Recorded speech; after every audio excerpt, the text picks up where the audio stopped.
Good day and good evening, and welcome back to Roulette Live with me, Caetsu Chaiji, but you can just call me Kai. Tonight, as usual, about 10 duties, about 3 hours, whichever one comes last, I guess. This time we're playing tank. Last week we had a weird experience with DPS of waiting a lot, which is actually pretty normal for DPS as far as I know. Not as normal for tank and healer, so we might just be fine doing that. I'm not sure which tank I should play. I was leaning towards Gunbreaker or Paladin, but I have been playing them a bunch. So, well, how does that sound? What tank do you guys think I should play tonight? And while I leave that to simmer a bit, I will say, hey Kaj, hey Shurakai, hey Mistel, hey Tramea, hey Taldemar, hey Jen Monica, hey Bubomit, hey Saf, hey Ilana, hey Cabal, hey Naomi, hey Tezzy, hey Brontome, hey Saros, hey Tubby, hey Tong, hey Cobalt, hey Fila, hey Kiwi Crusher, hey Snowshiro, hey Seishu, hey Milo, hey Vince, hey Broadbent, and hey Regal, and hey Redmaster. Hope you're all doing very well. And thank you so much for the resub, Ilana. Thank you so much. Hey Champion and Intersect Boy, hope you're doing well as well. Also, I'm glad to hear that you're doing better, Brontome. That's awesome. Thank you for celebrating 20 months as part of the Cult of the Pink Zeros. Thank you so much. And hey Mufari, hope you're doing well as well. Well, some are suggesting Wheel. Some are suggesting, let's see, a little bit of Paladin, a little bit of Gunbreaker, a bunch of Dark Knight, a bunch of Warrior. I will say, I haven't played Dark Knight or Warrior in Mental Roulette for a lot longer than Paladin and Gunbreaker, so with that in mind, maybe we do like some Dark Knight and some Warrior, so they get a chance for once. I feel like that's the most fair way to do it. They haven't had a turn in a while.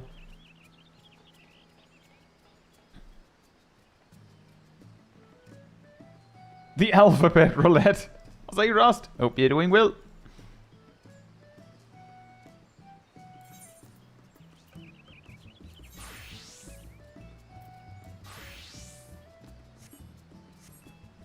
Yeah, I could just spin the wheel, but I feel like with you all here, it makes better sense to ask. Also because I know that if I just spin the wheel,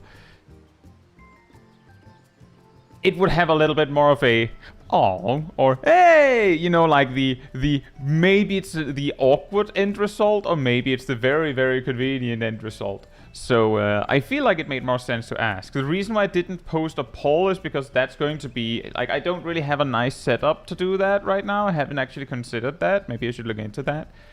And with 2 sources of votes, it's going to look really weird, because it's going to be like on the one, Dark Knight wins, on the other, I don't know, Gunbreaker wins, and then I'm like, all right, we're playing Paladin, because the net votes happen to mean that Paladin won or something like that. Exactly, Ilana. Exactly. So how about we start with Dark Knight? I'm pretty sure that's the one that hasn't gotten a turn for the longest. Hey Falca, hope you're doing well. Congratulations, Zaf. Right, I will queue when it says 18. What type of mental roulettes do you have more fun with, as in hardware or easy? I think I have the most fun in those ephemeral cases where we land in an extreme and it just goes well. Like, it just works. It's crazy when you land in one and it's just one pull done. Oh boy.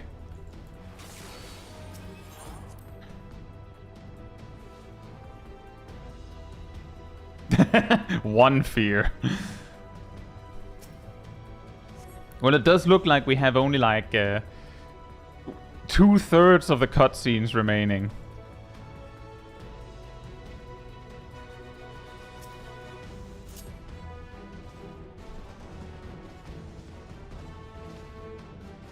Hey Dovund, hope you're doing well. I usually go for about 3 hours. That's the plan, and then it's pretty common for me to to go overtime. But for Mentor Roulettes, the plan is usually about 3 hours or about 10 duties. And it's whatever comes last. So if we get 10 duties really fast because I just like get 5 guild tests, then we just continue. I go for 3 hours.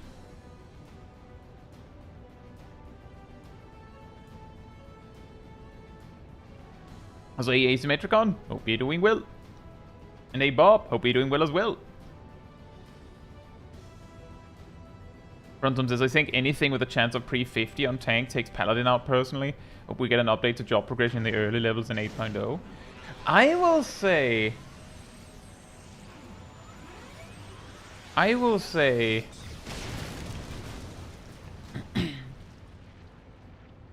Paladin at low levels is not as bad if you bring potions.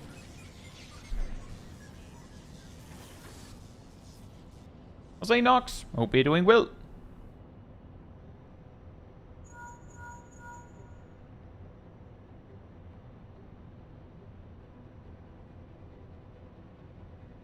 But Paladin is a little rough in low level.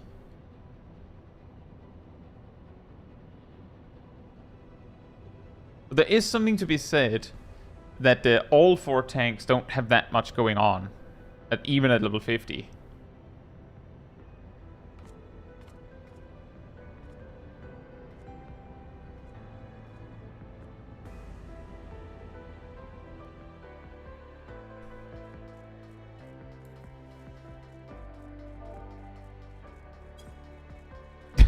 Now I'm just on my floppy feet because they took away my machine.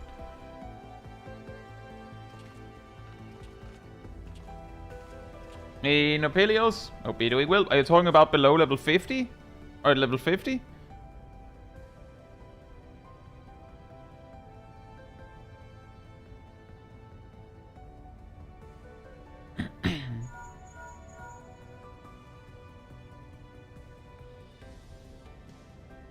It's not too bad. Actually, it kind of depends on the level. Exactly at level 45, Gunbreaker becomes completely cracked because they get Aurora. But when we talk lower level than that, you definitely rely a lot more on the healer. But if you bring potions... that can help alleviate a lot of that pressure. But let's just say that if you do big AoE, like if you pull as much as you can, then you're going to rely on the healer anyway.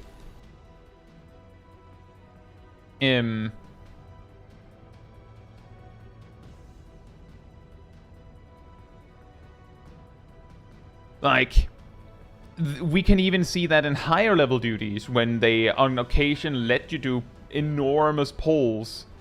Then warrior still relies on a healer a little bit to get like the full value. By which I mean, for instance, the first Gigapull in Mount Gold, warrior can technically solo the whole thing, but not by just standing their ground like a normal person. You have to run away several times. And I agree, Nixilas, it's not a bad thing that at lower levels the healer's actually needed. It's not a bad thing. I'll say Matthew and Kat, hope you're doing well.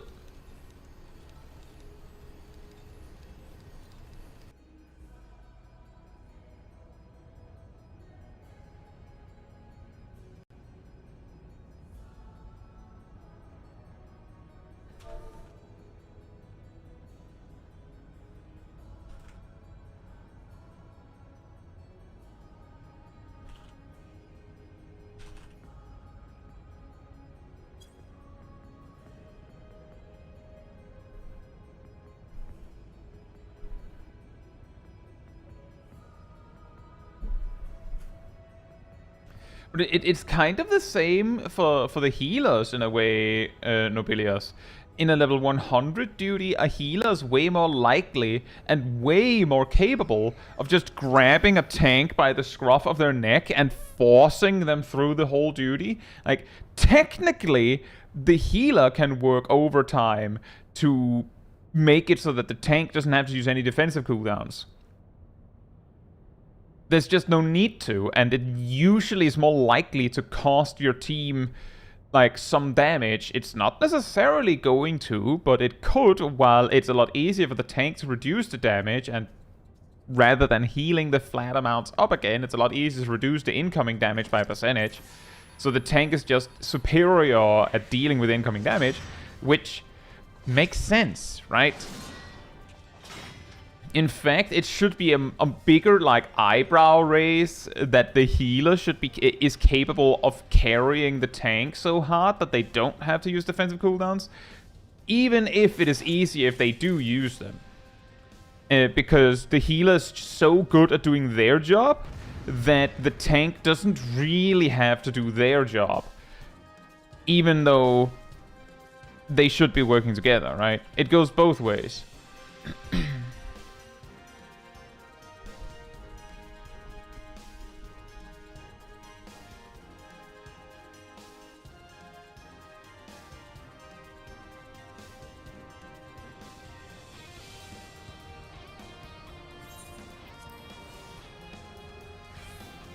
Hey, Oats. Hope you're doing well.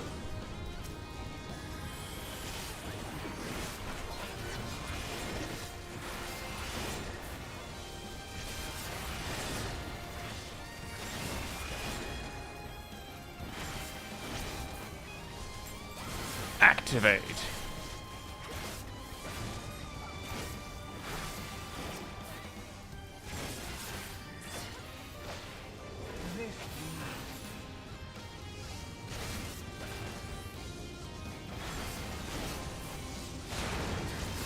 Hey, Necrophytes. Hope you're doing well.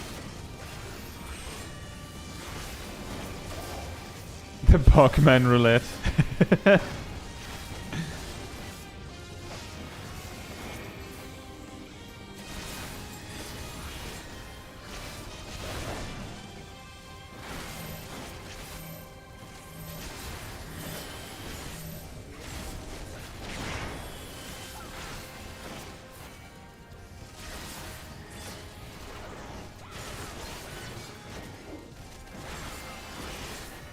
It's too late. Couldn't you just grab one? We're only on one duty, mister.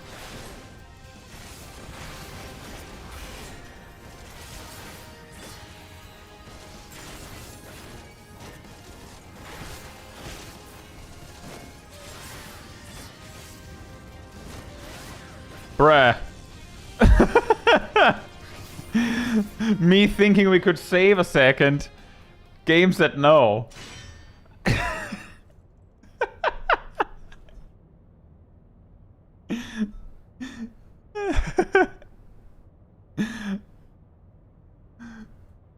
That could be a problem if it wasn't for that mechanic being perfectly survivable. It's faster if you use return and use skip again. You're probably right that that would have been the case.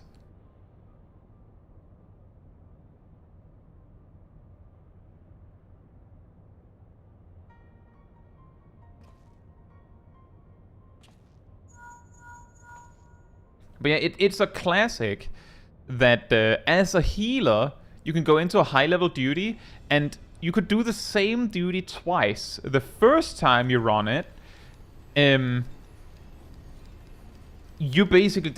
might as well have not have been there.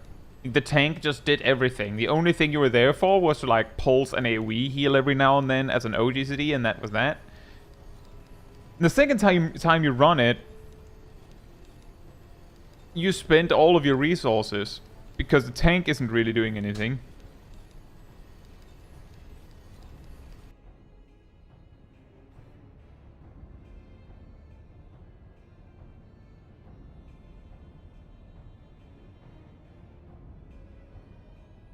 Straybow on release? Yeah. I do believe it is synced to the point that it like, at least now, it shouldn't get any easier now.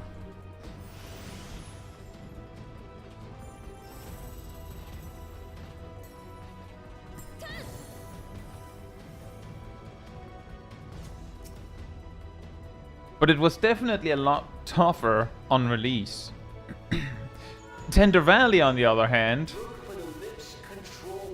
that one was never hard, in my opinion. Take the lid down, and you should find yourself in the chamber of the ultimate weapon. But my favorite trick in Tender Valley is the final mob room before the final boss. If you're ranged, like, well, if you're like a black mage or a pictomancer, maybe a red mage, given you have modification the way you have it now. Keep your eyes peeled. Then you can just do your rotation from so far away that like the sideline AoEs can't hit you. Hey Fern and Nem, hope you're doing well.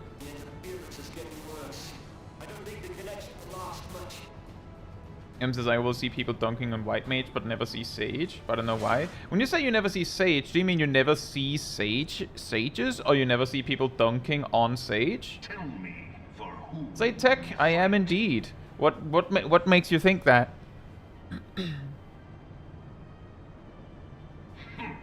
Do you believe in Eorzea?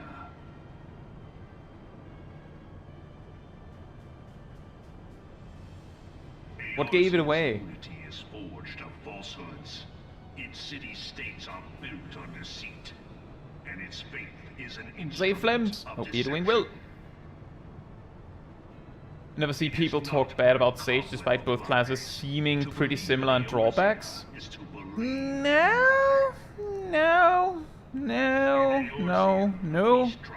and summon gods The to main fight point us. where they overlap in drawback Comrades only is respond in kind, which is strange. both White Mage and Sage lack a damage increasing raid buff of some sort, because Scholar has changed stratagem to boost the raid DPS and Astrologian has divination and cards, right? White Mage and Sage does not have that.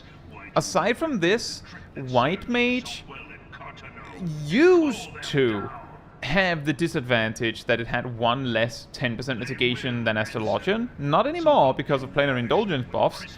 Sage is less capable of building a humongous barrier than Scholar is. However, Sage has, I believe, an additional 10% mitigation over Scholar if you ever needed it. You don't, but if you ever needed it. I'll say who? And Stroimex, hope you're doing well. Why do they cling to these Scholar is generally considered slightly superior to Sage, but it's such a small difference that the more ease of use of Sage often makes it stand out as well. As well as the part that the Sage is less impacted by specific things. For instance, M8S Howling Blades Phase 2 caused weird pathing issues for their pet, if I remember correctly, for Scholar's pet. There's no pet on Sage, so no issues there. And when the dust of battle settles, it is ever the strong who dictate the fate of the weak. What is Scholar's damage buff? Chain Stratagem is a debuff you apply to the enemy that makes them more susceptible to critical hits. But a single path is open to the infinite ruler, that of false worship, a path which leads to innovation and death. Only a man of power can rightly steer the course of civilization. But the things that make White Mage stand out a lot, to your point, Nem, is a lot more social stuff. I talk about this, like, in addition to the practical stuff, it's also the social stuff. I talk about this in a video I put out, as you may or may not know. Someone mentioned White Mage is the first healer you unlock. It is only right that I should take your realm, for none among you Um, has the power to stop me. And that means that a lot of healers, like a lot of, newer healers are like to unlock it, which is also like leads to players that don't know how healing works, quote unquote, in Final Fantasy XIV are more likely to be playing it.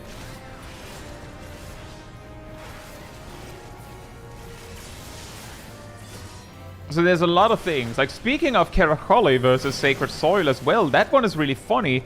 Did you know that in terms of actual value, like as the actual value proposition of the abilities, Sacred Soil is objectively superior. The only weakness that Sacred Soil has over Caracoli is that you could technically step out of it. Given how big the circle is nowadays, it's incredibly unlikely that you would, but you could.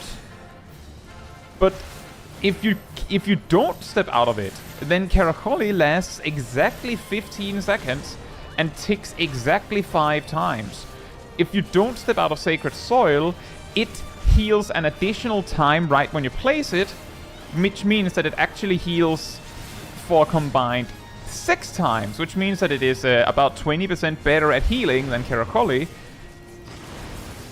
And the barrier, like the actual mitigation part, lasts somewhere around 18 seconds. Despite it saying 15, because the barrier like persists after the actual dome disappears.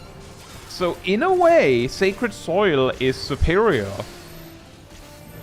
It's so strong that you know, if you could place at level 78 plus, if you could place Sacred Soil on one person, like just to heal one person, then Sacred Soil is basically lustrate, but with an added mitigation on top.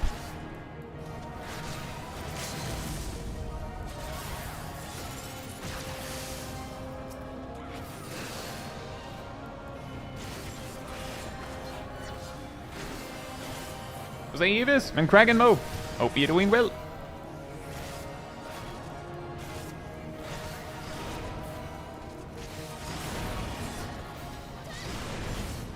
And definitely, Nopilius, that's actually basically what I mean, is that where Scholar starts to have trouble is mainly in the context of like fights where you have to move around more can be a problem. If the particular fight has some weird mobility option like teleporters and stuff, then that can also cause problems for Scholar that Sage is like completely oblivious to.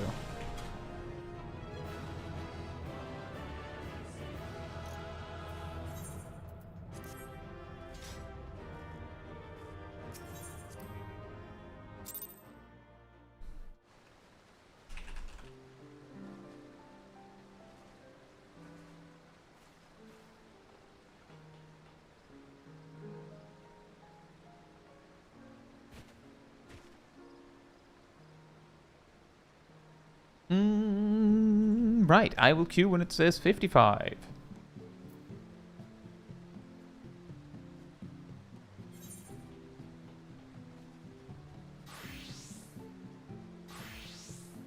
But that also makes sense, Nobilios. Like, a lot of the problems I feel that we've faced more and more with job design discussions in Final Fantasy XIV is that... that a lot of duties are so streamlined for perfection that any weakness that a particular job has just isn't present. Like, it just... I didn't mean to do that. That was really silly of me. Well, at least my living shadow will be ready.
Of course, Telema. Congratulations.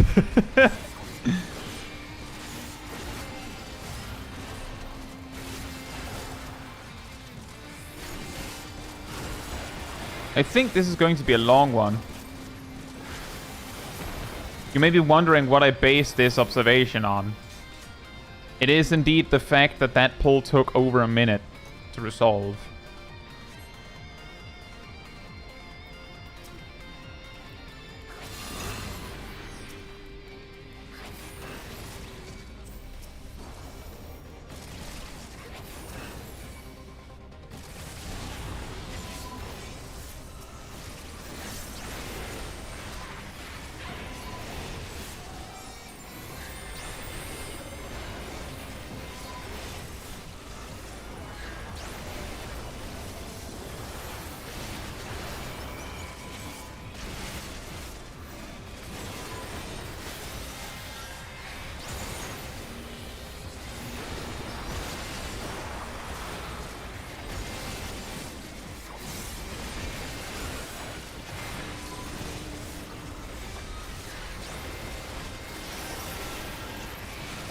I completely forgot about maintaining my damage buff and using my MP. I was so focused on just getting the living dead right.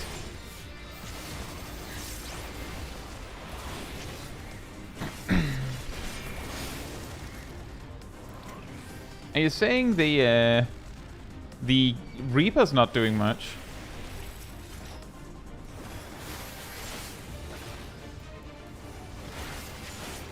Based on the fact the healer's pulling for me, I have a feeling that they know exactly what they're doing. So they might have predicted that I was going to use Living Dead. Or they had been expecting that I would, and decided to hold their benediction for something where there's actually a chance that I might need it.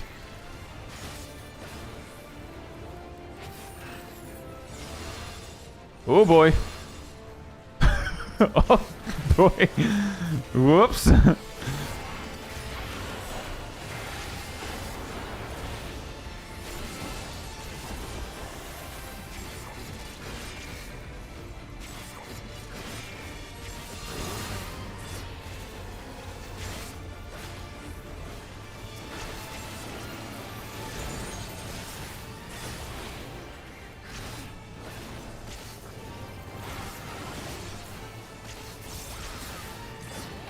Hey Ronan, hope you're doing well.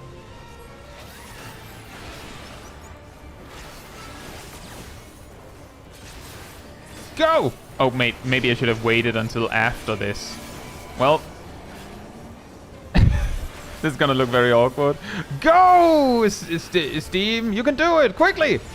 Oh boy. Oh, good thing you have a little bit extra time, I guess. Those extra 2 seconds are gonna serve us well.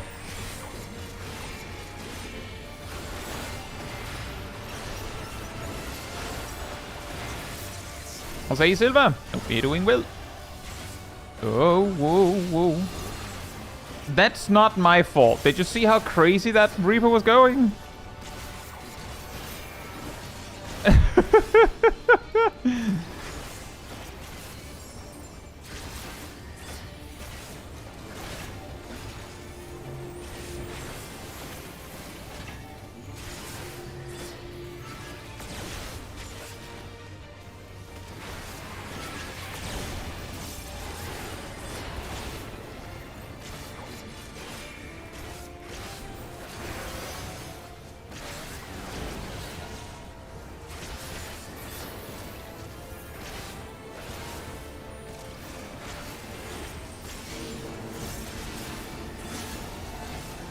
Oh, fantastic.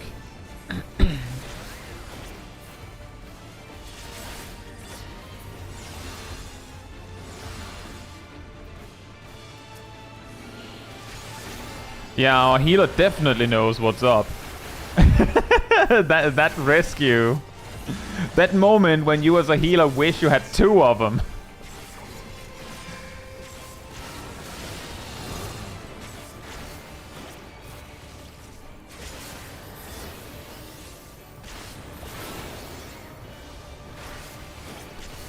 Need a second aggro calls of overhealing. Overhealing, right? No, both of the DPS died in this pull.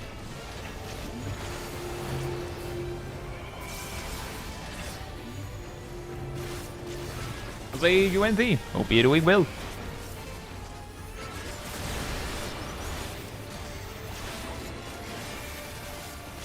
Did the Reaper go and take up... Oh, whoops. I meant to use my TBN on one of the DPS. Now it's just wasted.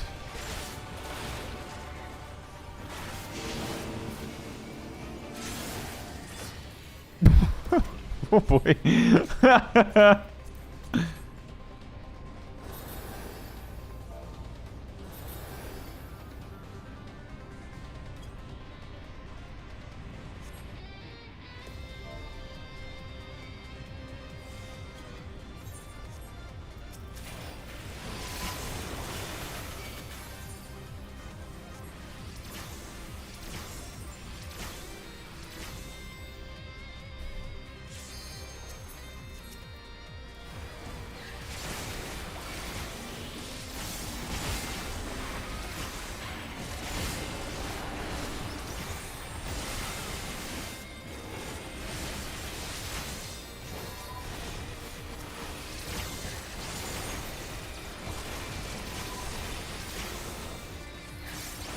Well, to make sure that our resources last, I may need to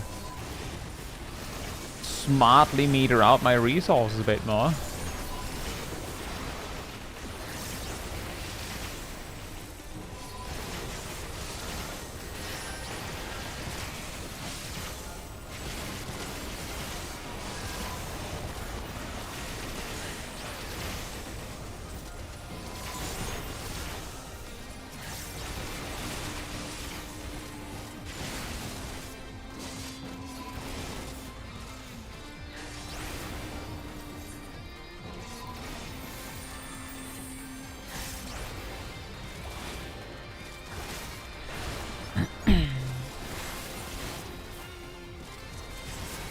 These pulls are dragging out to a point where it's understandable the white mage might also be a little bit confused, having trouble with the planning.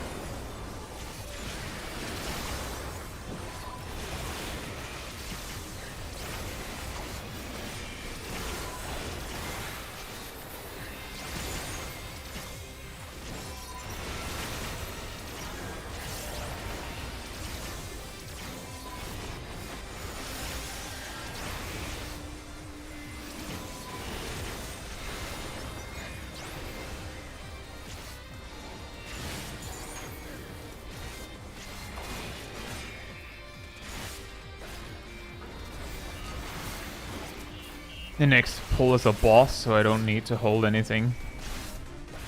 Defensively. Should be fine if I need anything. This party is one of those examples of why I talk about those nitty-gritty details of how you can optimize your cooldowns and all that as a tank. Because sometimes it actually takes this long and is this rough.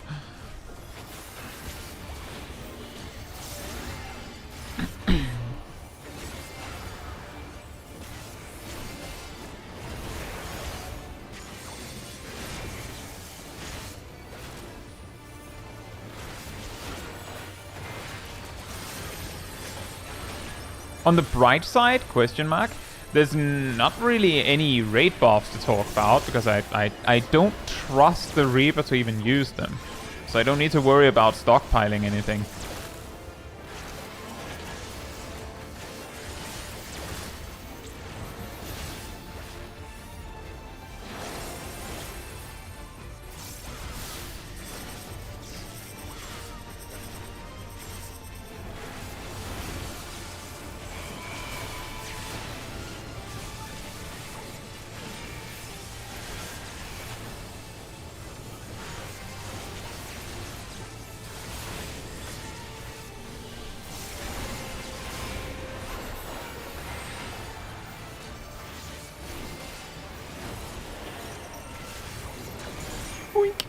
Wow.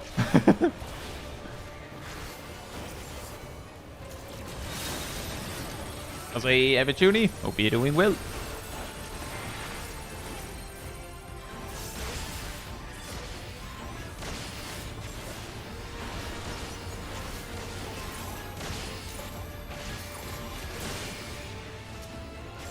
That didn't surprise me in the slightest.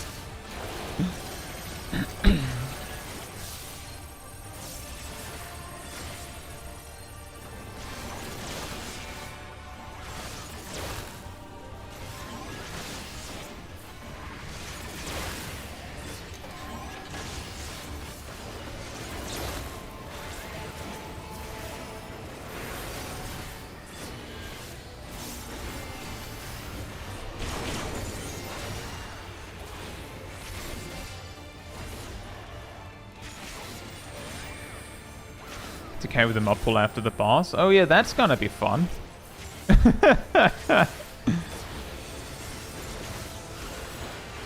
The Polar Warrior can't solo synced.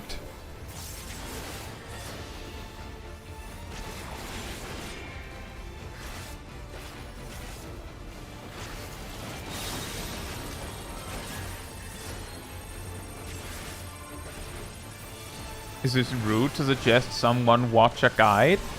No. Is it rude to suggest someone watch a guide by saying you should watch a guide? Yes.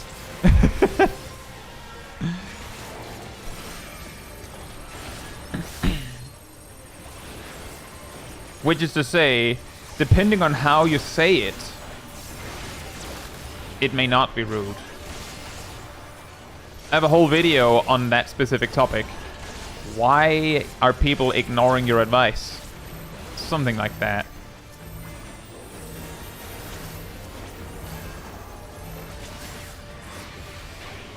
This Reaper has a death wish.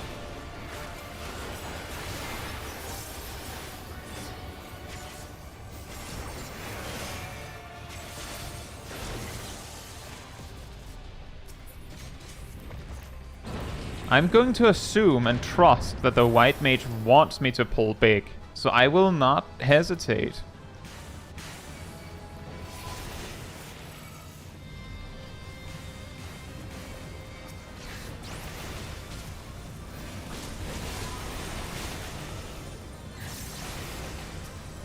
Oh right, I should not have used TB in there, that was stupid of me.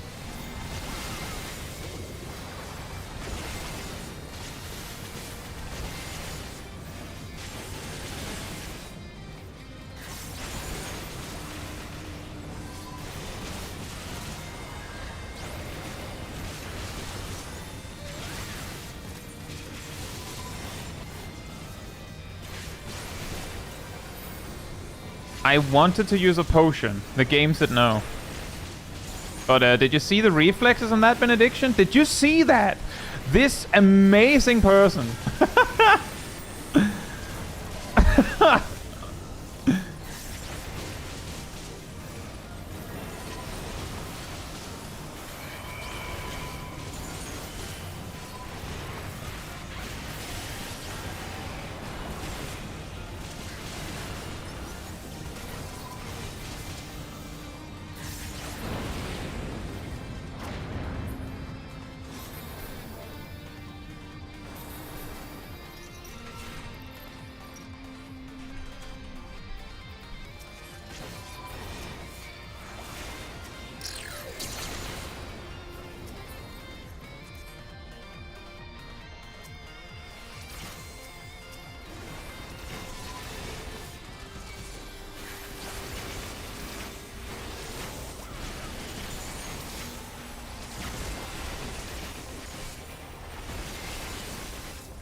I don't know if this will trigger.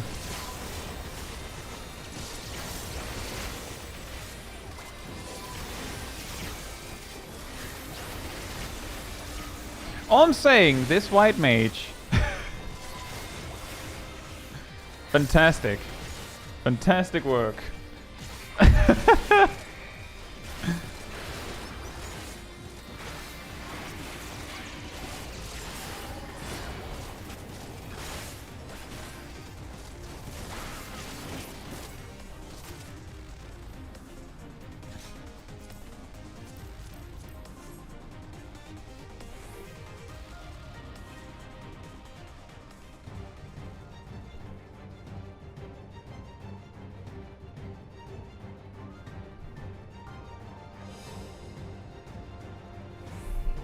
This white mage's future shorts material. You know, there could be something amazing to do there. But they are doing extremely well. This would have been a lot harder without them.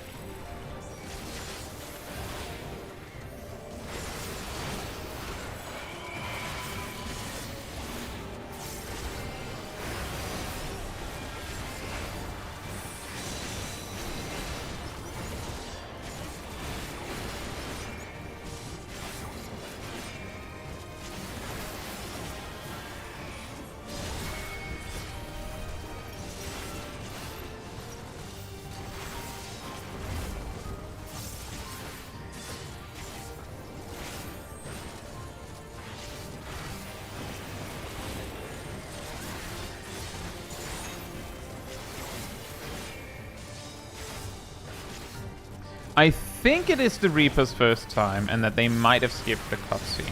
I don't know. But whatever's going on, they need to they need to work on the caffeine situation. They're going to die.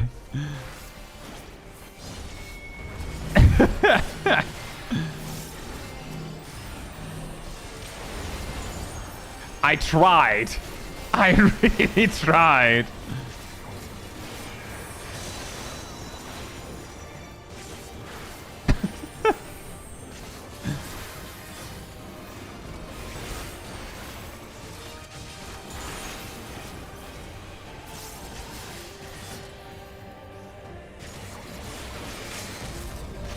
What the? Wait, we didn't want that LB anyway. It's fine. I don't care.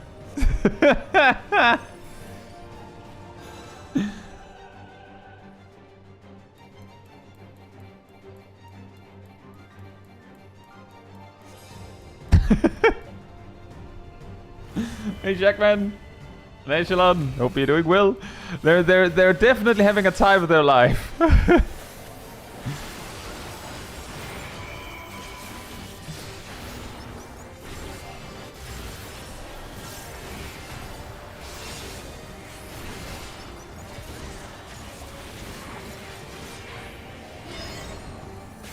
That was a very, very badly timed...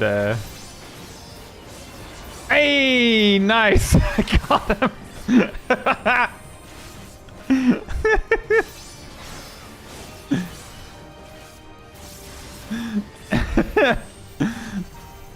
The salt and darkness as they pass over it.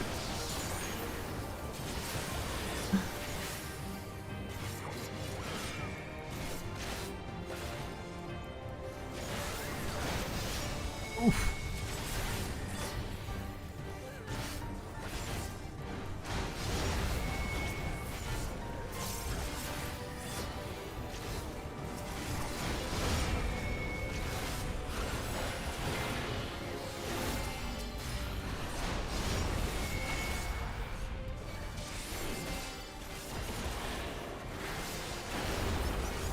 That was a wise benediction. I wouldn't have trusted the Black Mage to hold it until they got healed either.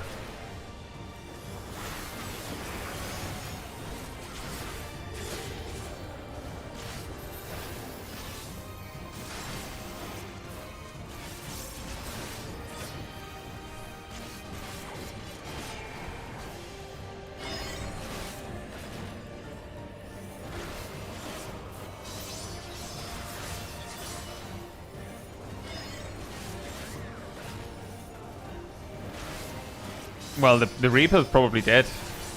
That's what they are.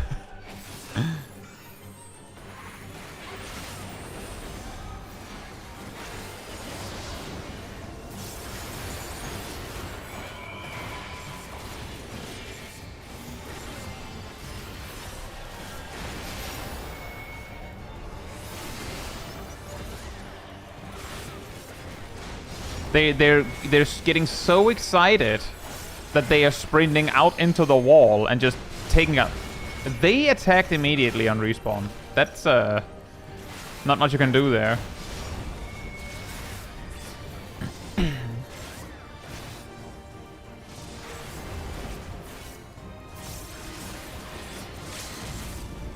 Hey!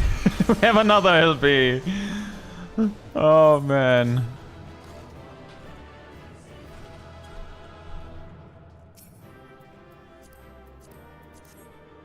If hypothetically the healer ever sees this. Nice. Nice. Yeah, a run of all time, indeed.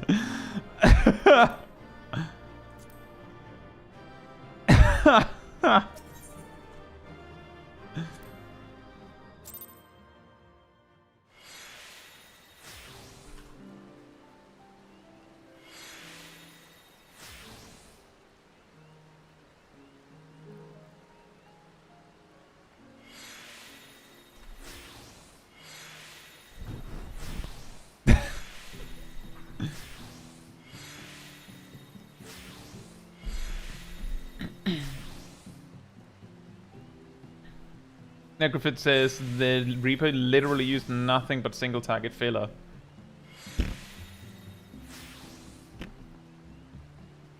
Hey, Wilhelmina. Hope you're doing well. That's a pretty good start, right? Also, he's Bobby. Hope you're doing well.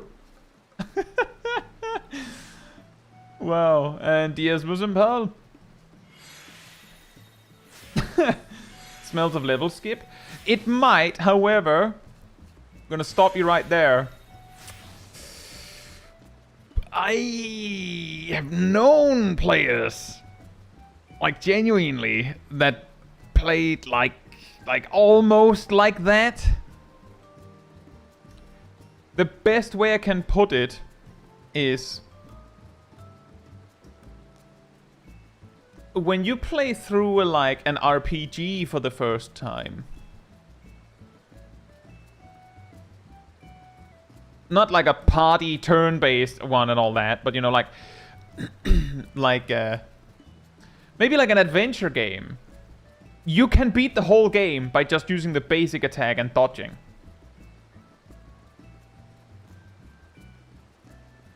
It isn't uncommon for players to then complete the whole game with just that. They get handed all these cool tools, but because there's a cooldown on them or a resource cost, they just go, well, I don't know when I'll need them. Like, they basically do the I'm out of mana, use an ether. But you can't buy them in stores. You have like 80 of them. Yeah, but what if I need it later? But on 2-minute cooldowns and stuff like that. There are people that play 14 like that. And let me put it like this. The reason I make that comparison is because a lot of the time when these kind of players, they would start to learn the deeper complexities of the game in the post-game or on a second playthrough and stuff like that. Which means the Reaper hasn't finished the MSQ, so they haven't, you know, bothered to sit down and figure out how to actually play the game. I know it sounds insane, but it's not far from the truth. Anyway, I will queue when it says 52.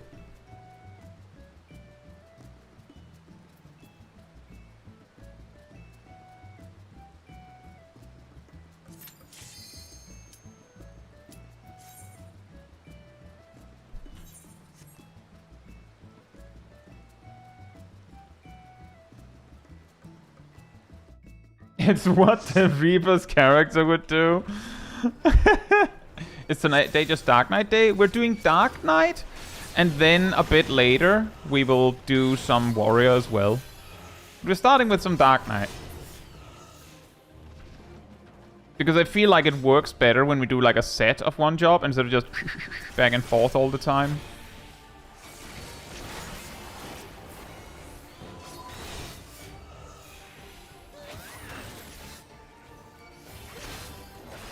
In a world where your job that spends MP has an MP spender.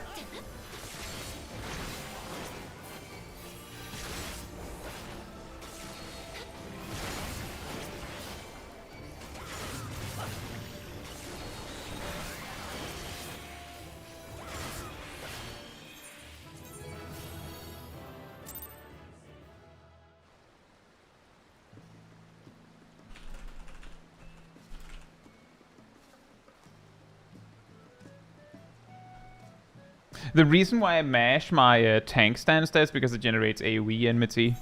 I'm basically pulling the mobs that spawn in the middle. I'll queue when it says 26. Hey Songbird, hope you're doing well.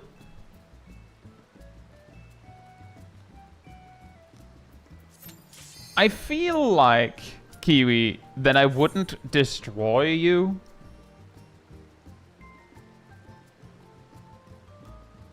Does tank stance have an AoE enmity on activate? Not quite. It has it incidentally because it's a buff. And buffs produce a buff enmity, which is like not very much. It actually scales a little bit with level, but let's just say that it works in like a guild test. At higher levels, the only thing it does is it produces enough enmity that something that no one has touched will come to you. But the reason why it works at all is because, for some reason, when you use the tank stance, it applies the effect of tank stance time in multiplying your enmity generation by 10, and then it produces buff enmity. Which means that buff enmity from tanks is already more effective than buff enmity from something else.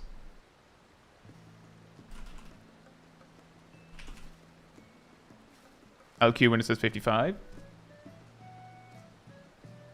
But yeah, for the most part, I don't feel like I'm mean. I'm mostly confused. And I also feel like if you follow my channel in the slightest, you can't possibly play a job so badly that I would be ripping you in chat in the stream.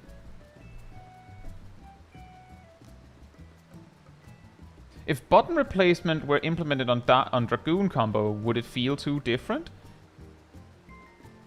I mean...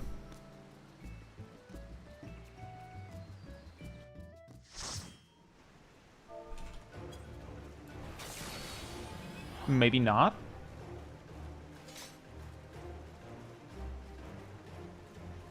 What's up, Shaman? And Weird Cat, hope you're doing well.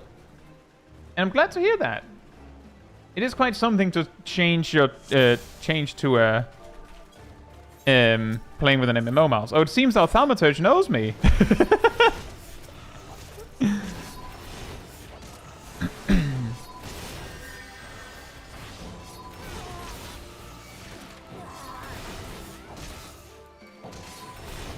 Wow. Hey, Lototel, yes, I do use an MMO mouse. I use a Corsair Scimitar.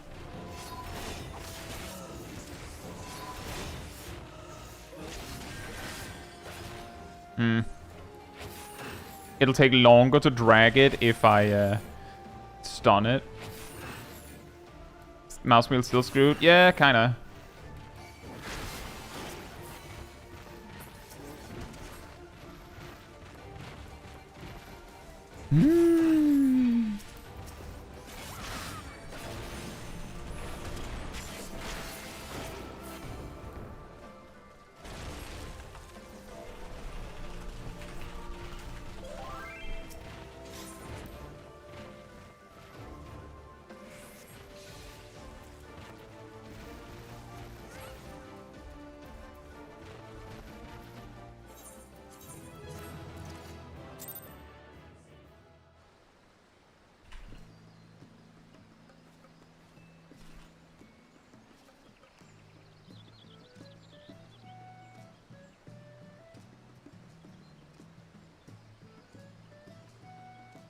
I know, Kiwi. I was just saying that I feel like that you should have nothing to worry about. LQ when it says 52.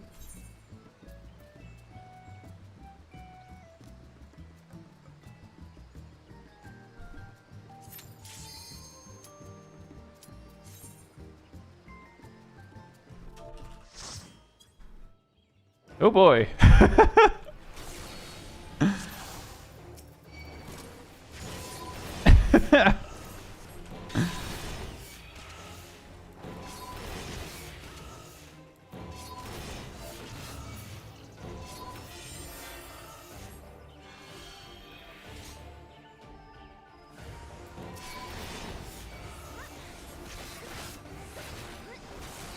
I think that's the same thaumaturge from before.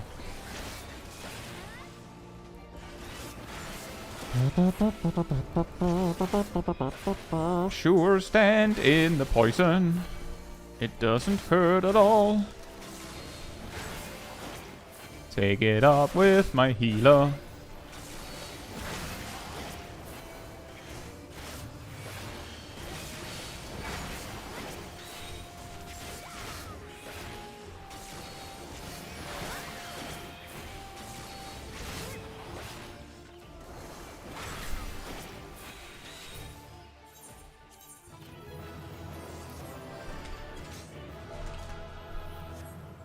The ninja also knows me.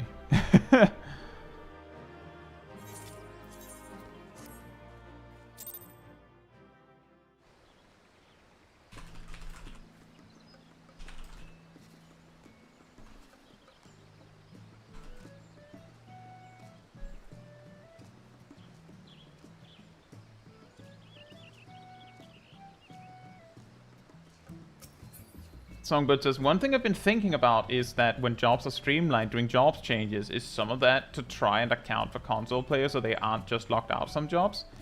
No. I don't think so.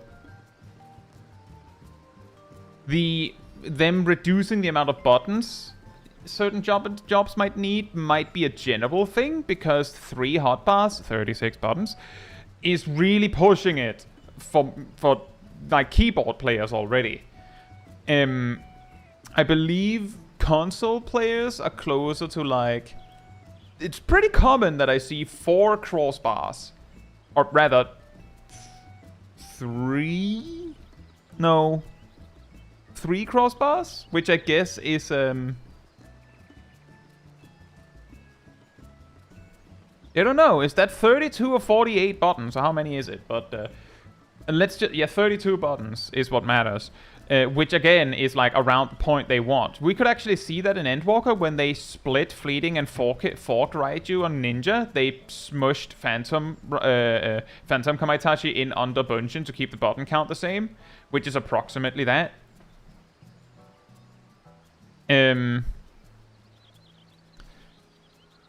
So they might take into consideration that players only have space for so many buttons. Thank you, Talibar. But I don't think they optimize specifically for console players because, Songbird, remember, this was a console game in A Realm Reborn. So there's not really any excuse for them to not have optimized these jobs all along. There is something to be said that some jobs are harder to maneuver on controller. Say Omega Soul and Harry, hope you're doing well. On that note, I will be right back.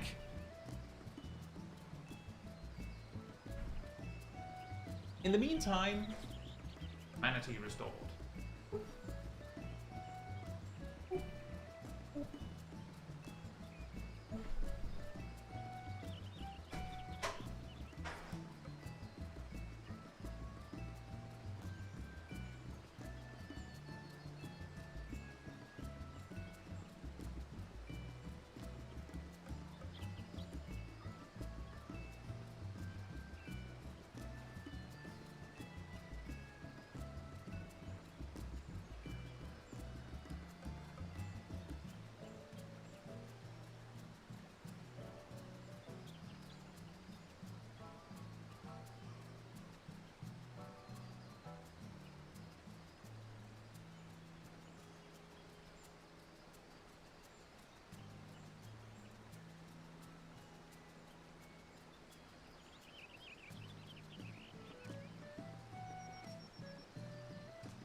Right, I'm back.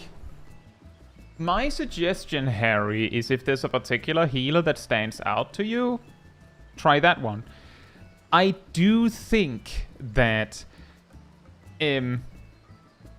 White Mage is a pretty solid start to learn the fundamentals. The particular reason why I think it's really good at that, despite me saying that White Mage is like a late bloomer, it's kind of weak in the low level stuff and such, is actually the reason why it is really good is because in a duty like Sastasha, for instance, unless your tank is a gunbreaker or is using potions, the only healing that is going to take place in that duty is basically whatever you do.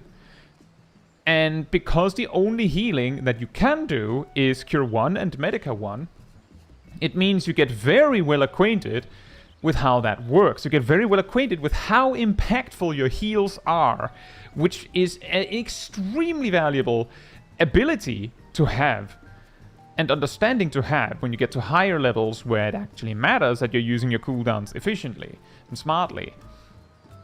But once you hit like level 30, if you've been doing dungeons and learning these things in duties, then go with whatever you want. But I will say White Mage is a pretty solid starter. That of course means the Conjurer is a pretty solid starter. I would say between Scholar and Sage, Scholar probably feels more confusing because you have less control. However, if you start with Sage as your first healer, I would highly advise you to start with like low level duties again to like learn these fundamentals and stuff, like how the job feels at low levels. At level 15, 18-ish, you know, Sastasha stuff, it's going to kind of feel weird, so maybe start with like a level 30 dungeon where you have Eucrasia and stuff like that.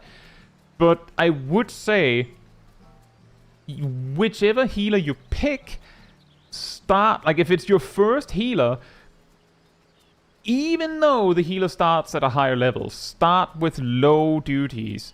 Learn it with the low duties and then like gradually build your way up. I've said the same thing for tanks, and when people say they have trouble with the DPS, I say the same thing. Start with the low levels.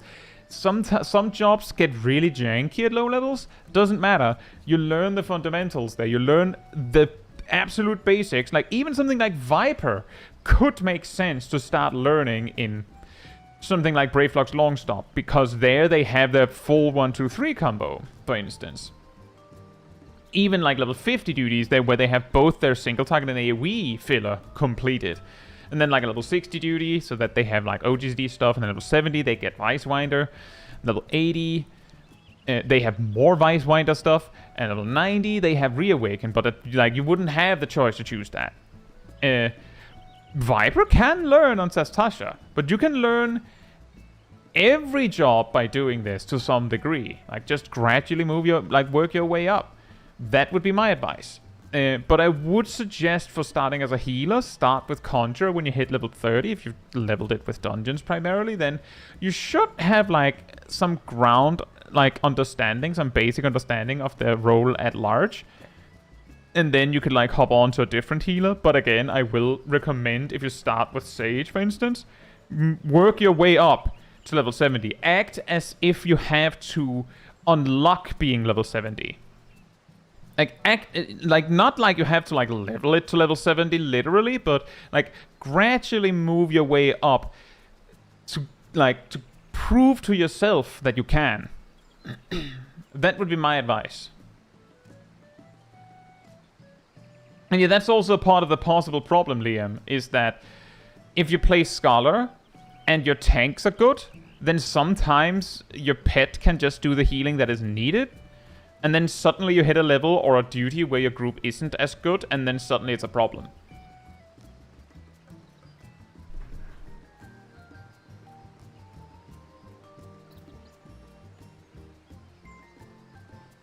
How's it, Treasure Box? Hope you're doing well.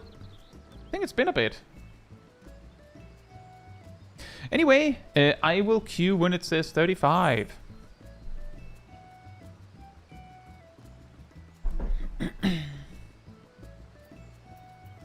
It's a strange choice to use Greekish words for Sage's skills. Well, I guess. I believe the logic is that Sharlayan is meant to be like Greek inspired, and Sage is like you're learning Sharlayan sageness. Hey Liv, hope you're doing well. Salut. We have the French healer.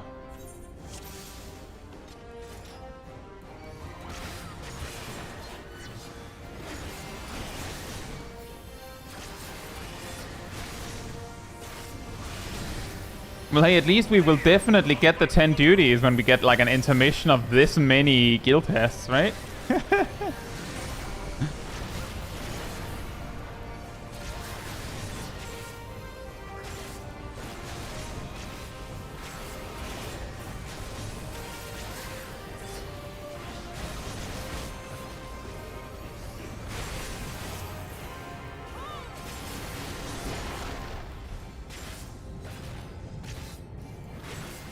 Good luck, Zaf. You can do it.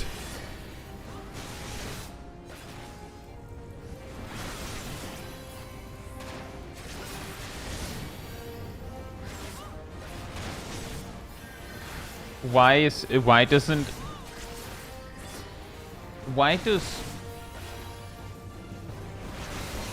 Gazel, you'll have to reword that. Are you asking why Cardia doesn't work like close position, or why close position doesn't work like Cardia?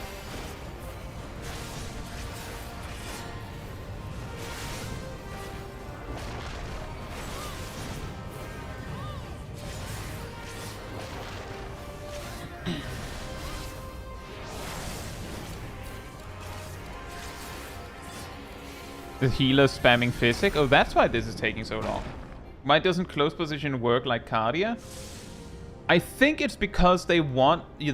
It's because Cardia, they want you to move around a lot, so they don't like they don't want you to be in a position where there's like downtime on it as you're moving it. Close position is something they want you to pick at the start of the fight, and then stick to that. So they make it something where you have to actually, you know, turn it off to activate it again, is my guess.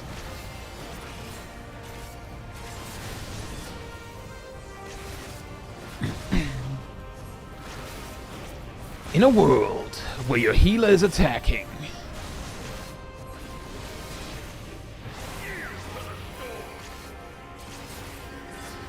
Also, well, I mean, Cardia also has a cooldown. It's just 5 seconds instead of 30.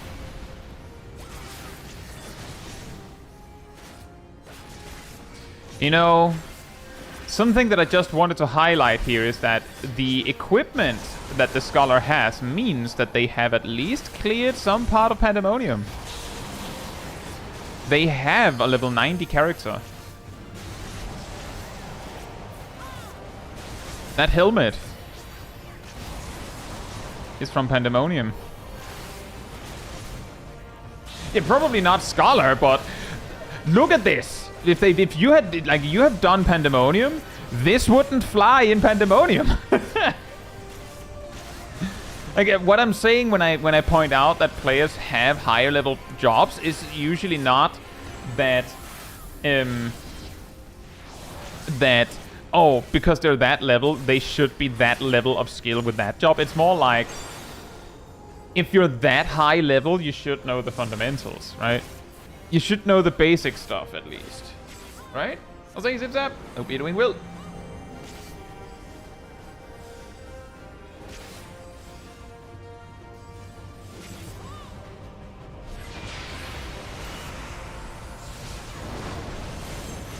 Was that savage or normal? Well, it's not died. It's not died as far as I can see, so it's probably normal.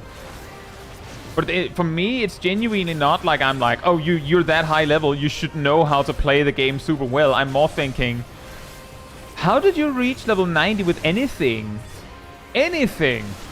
Without recognizing that the healers should probably be attacking.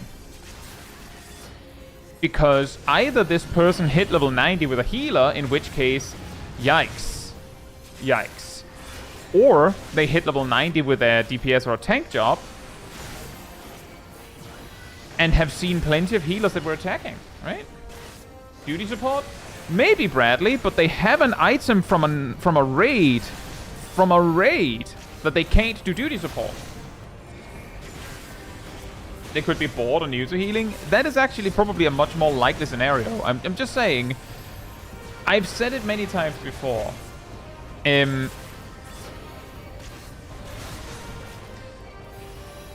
MSQ Roulette is where I find the weirdest players. Right next to landing in extreme duty. Strangely, when you land in an AR or Heaven Sword Extreme, it's very likely that the players you get are very weird.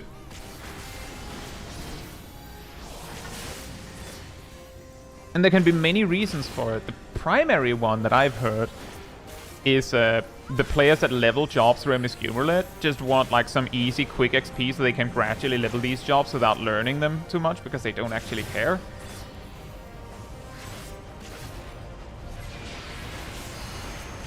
And Extreme, it's new players. It's new players that don't interact enough with the general community to know that it's not normal to queue for Extremes. There's mine. Hope you're doing well. Isn't the leveling content easy enough where you don't need to do anything other than heal spam? Oh, you're right, Ashmine. That is correct. You could technically hit that level, but what I'm saying is it's incredibly unlikely that that behavior is something that they reach without actively choosing to do it. Like, basically what I'm saying, Ashmine, is that if you have hit level 90 with a healer by actually playing it, then it's possible that you've gotten that far without ever having to come to, like, have to face the reality that normally healers attack in Final Fantasy XIV. Because you've just been the healer in all your groups, and when you're in a trial or a raid, you're not paying attention to the other healer because, I don't know, you're too busy casting Physic. If you are to prevail, the hammer of darkness must needs be brought to bear upon the shield of light. But I find it incredibly unlikely that they've never been approached about it. But you can also see me here. I'm not going to say anything because at this point, if you have a level 90 job and you're this far, you're probably so deep in the trenches that if I ask them to attack, they'll take offense to it. It is the weapon's core, an enigma whose surface even the vaunted scholars of Hey Lilith, hope you're doing well. The lore of Mentor Roulette? There is none. the magic. Also, hey Derptologist, hope you're doing well. For eons. Basically, it comes down to if you hit level 90 with a job by playing without parallel. legitimately. Ultima. I sought the life force of the primals. Then I find it unbelievable that a player would learn or conclude that healers don't need to attack or shouldn't, or like that they... Basically, the key I'm saying is don't need to attack. Because the thing is, it's not about being able to get away with not attacking. Like, the game isn't going to make it so you can't beat the duty if the healer isn't attacking, for the most part. For my God to be reborn. But it's more about your fellow player, right? The hour Björn, hope you're doing well. behold, but a sliver of my You know, there is something to be said that with trusts or duty support being available for MSQ Roulette, that there could be a justification from allowing you to skip the cutscenes again. But as I say every time this topic comes up, I'm just saying, back when you could skip the cutscenes, the reward from MSQ Roulette was about a third of what it is now. So I'm just saying, it would also be justified that that change got reverted if they made you able to skip the cutscenes. Just saying. It makes no difference to me. Hey Sock, hope you're doing well.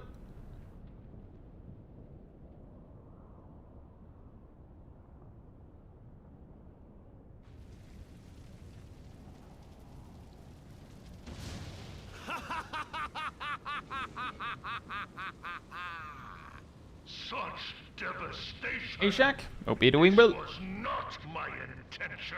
You know, Nibov, as far as I know, it's pretty common in WoW that unless you're in like a cutting edge group pushing something, whether it's Mythic Plus or raiding, I believe it has always been gold standard that healers mostly focus on healing.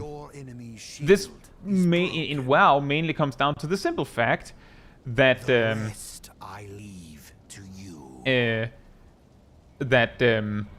you can only that you basically only heal with your GCD.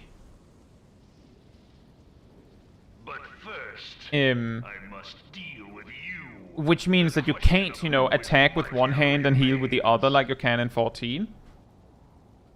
Come, adventurer. Unless you're a disc priest. Yeah, that's true. Although, I mean, holy priest, I don't know if they have now, but back in the day, they basically had an attack stance they could switch to. That's also true, Nibab. I know in Legion that I could actually do a significant amount of damage in Nighthold as a healer. Because I would sometimes do Nighthold LFR as a healer out of boredom.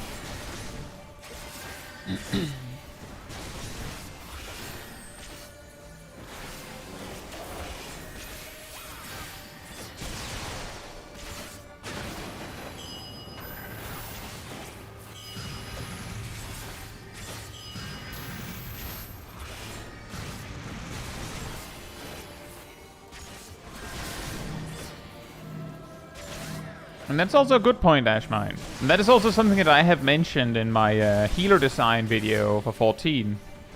Although I focused more on a different game as my counterexample.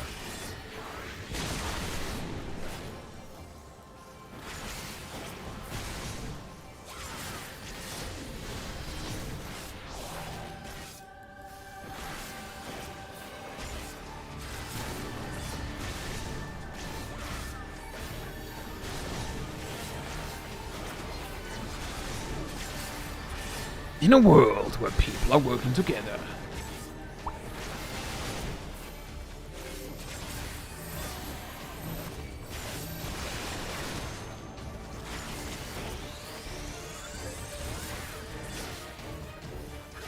It is something where the main reason why I personally think that attacks that build towards some sort of healing resource would make a lot of sense in 14 is precisely because it feels like, for at least like a decade almost, that 14's design has enabled. It can be discussed whether the developers meant for healers to attack to this degree, but whatever they did do has enabled healers to attack to this degree. So it's just weird that the attacks are basically like a sinkhole in your resources. You just throw nonsense down there if you don't need it. You just dump. Which, I mean, that's also a strategy that the whole point of healing is that you optimize your healing such that you have GZDs to spare. You have GZDs and MP to waste.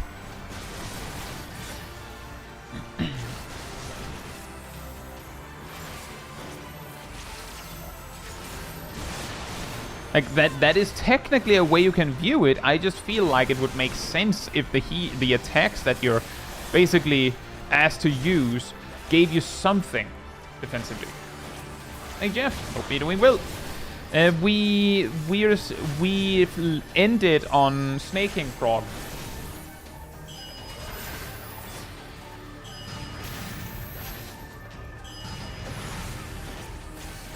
I think the scholar, as the missile says, I think the scholar is making an honest effort of it, honestly, attacking lacking, but they just seem so scared. You know, that is possible. It's also a point I often make when I see healers that are, You know, I do think there is some justification in them being scared with how much avoidable damage the DPS are taking. But that is something that often comes up when we see healers like this. That they might just be afraid of screwing up.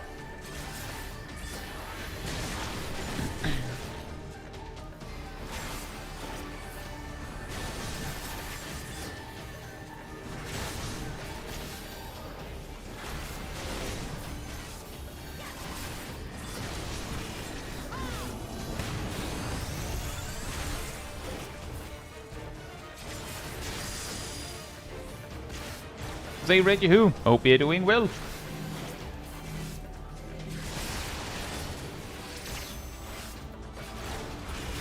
I think I missed your question before.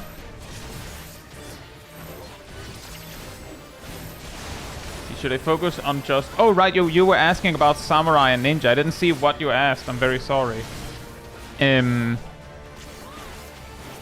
Should I focus on just one job until I have worked through the MSQ? Is it good to try? I've got to... You can try as many jobs as you want. At least up to like level 90 or so, the MSQ should have enough XP to go around to like maintain 2 or maybe even 3 jobs if you want.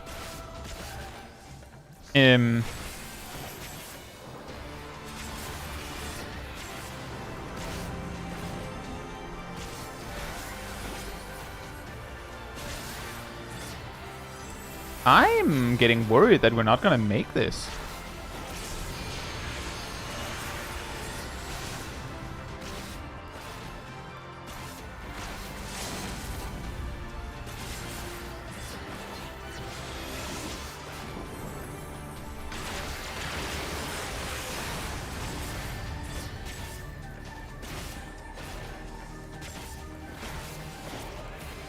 I didn't even know there was a countdown like that.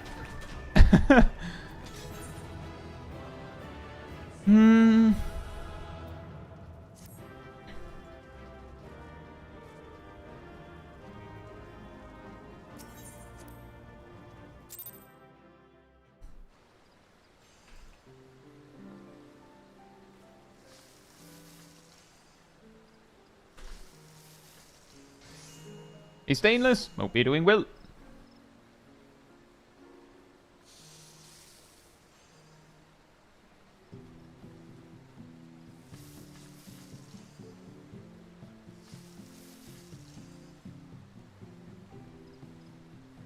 Redman says, I wonder how well something like this would work for jobs that don't use MP if they had a role action which lets you transfer MP to another party member. Here's a funny thing.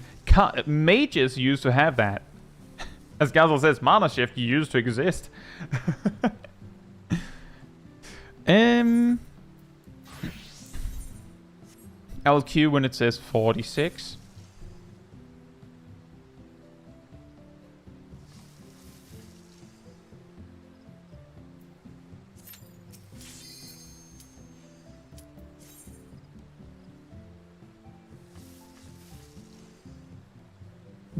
I'm standing. I'm standing. What's your favorite alliance raid? A high level duty of some sort. And Ilana's here. Fantastic. We have a good healer, guys. We got this.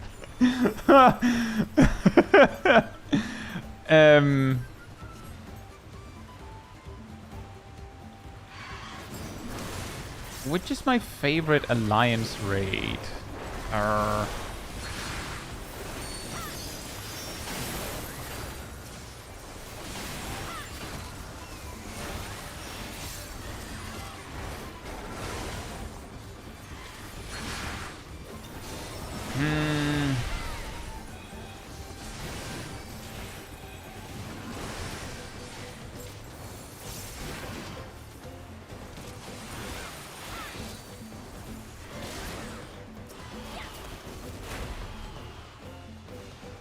I think it would be Aglaya, actually.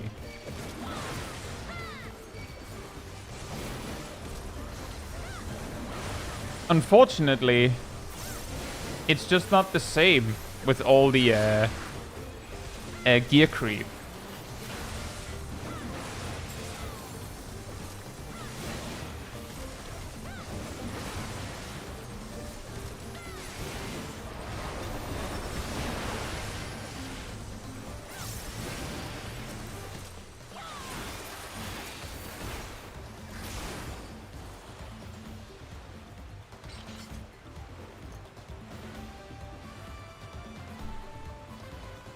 Remember, kids, 1 is not a prime number. A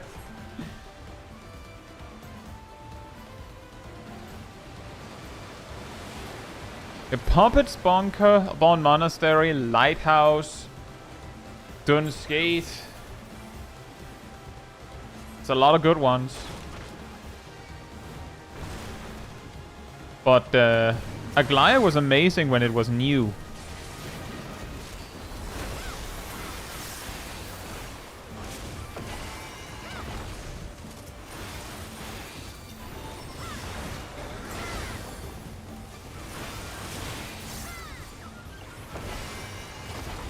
And yeah, just to be clear, me saying that I specifically like Aglaia doesn't mean the other ones are bad. I have a hard time picking because there's so many good ones.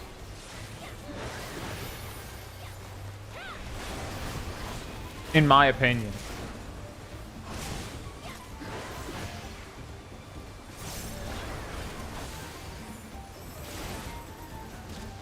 Yeah, exactly, as Metricon. I did Aglaia every week back when it was current content.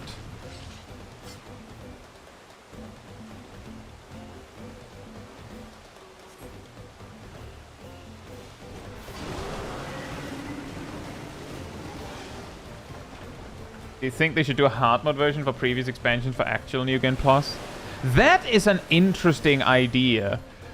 I don't think they need to hide that behind New Game Plus. I feel like they could absolutely, like, first of all, a lot of solo duties are like, if you fail the duty, they'll offer you an easy and very easy difficulty version. Why don't they just ask you when you do the duty initially what difficulty you want? Because I'm actually pretty confident that a lot of players will go, oh, there's a hard version. Oh, sweet, I'll take that one. Just for the fun of it.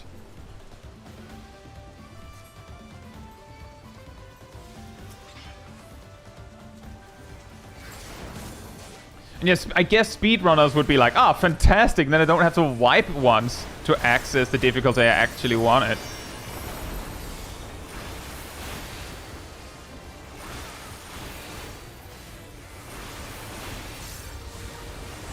But I think that would be a great idea. I also think it would be nice, like I've said before, I wish Final Fantasy XIV had something, like something in the ballpark of WoW's Mythic Plus. It doesn't have to be that. It could just be a harder version of dungeons. Just a hard... It doesn't have to be more than that. It could be something more than that. It could be a scaling system. It doesn't have to be, but I just want something where there's harder dungeons. Because I feel like that's something we're missing. And as I always say when this comes up, no, Criterion is not that.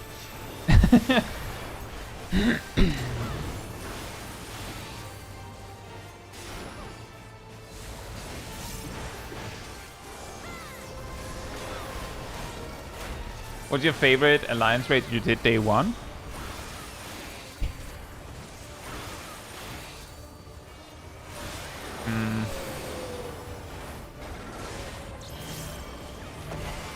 There I technically didn't do it day one, but I did do it week one.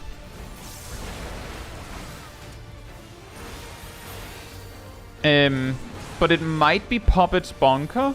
But that's actually not something that Puppet's Bunker is entirely at fault for. Because it was the specific way I did Puppet's Bunker for my first go. The first time I did Puppet's Bunker, I did it with with an actual full pre-made of 24 players for a drunk raid or drinking game raid event. Most of the players there were in on it. Some would just drink water because various reasons, but that was very fun. We got to the monitor boss, and I didn't have to drink on anything except the celebratory swig from killing each boss. Then we wiped to the monitor boss. And I died and got rest like 5 times in our gradual descent into death. That's concerning.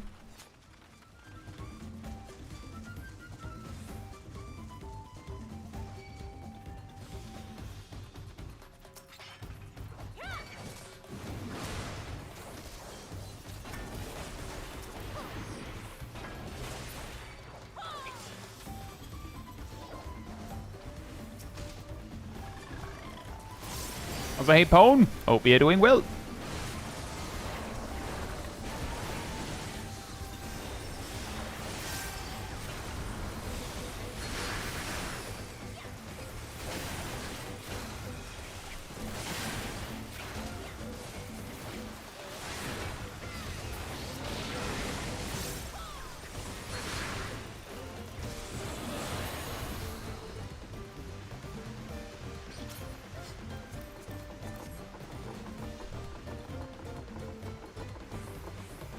Yeah, our insane Sandoria day 1 run was also wild.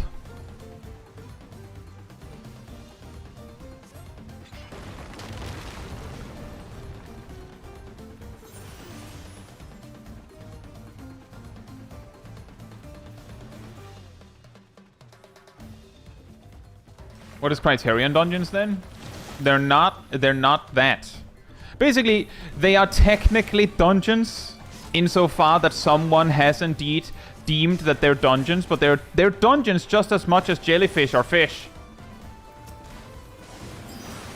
Someone did indeed decide that jellyfish have fish in the name. In Danish, they're called watermen. But they are indeed also not men.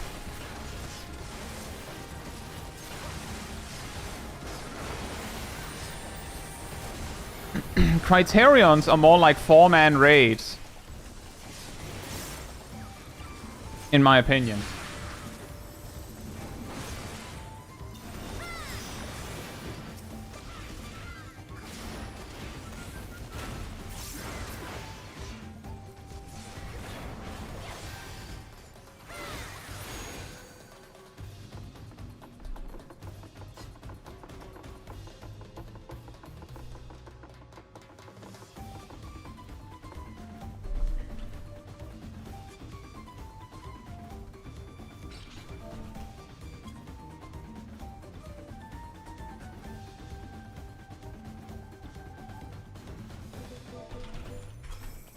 Oh.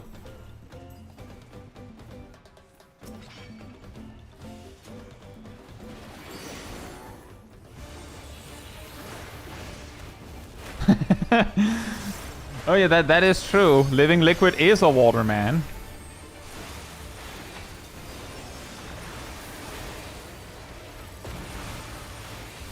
Yeah, exactly, Asymmetricon. The packs in Criterion are themselves almost like mini-bosses in a way. Okay, it's a little weird of an explanation because it's a little bit like, yeah, but if you take any pack of mobs and soup them up hard enough, they become a mini-boss in that sense. So you ask for harder dungeons, they give you harder dungeons, and now you're saying it's not a dungeon. Yes, actually. Yes, actually. Like, I don't know what to tell you. Look at all the dungeons in Fellowship. They did it right. I believe most of the dungeons are capable of becoming harder dungeons, and wow, they can do it. So I'm like, it's hard to explain what the formula is, but Criterion ain't it, is what I'm saying. Criterion is not that.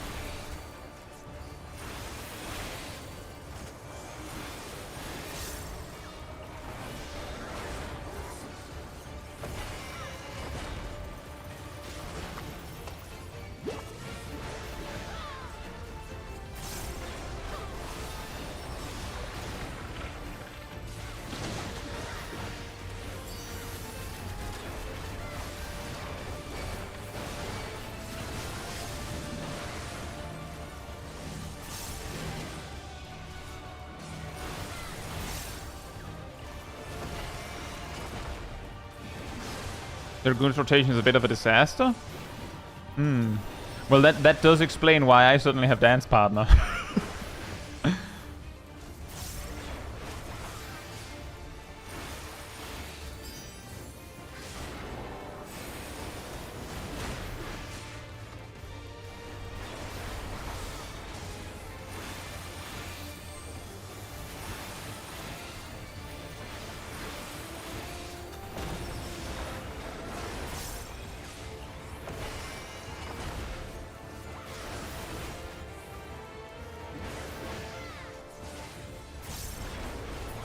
Oh, that's what I'm assuming is happening, Barkshark.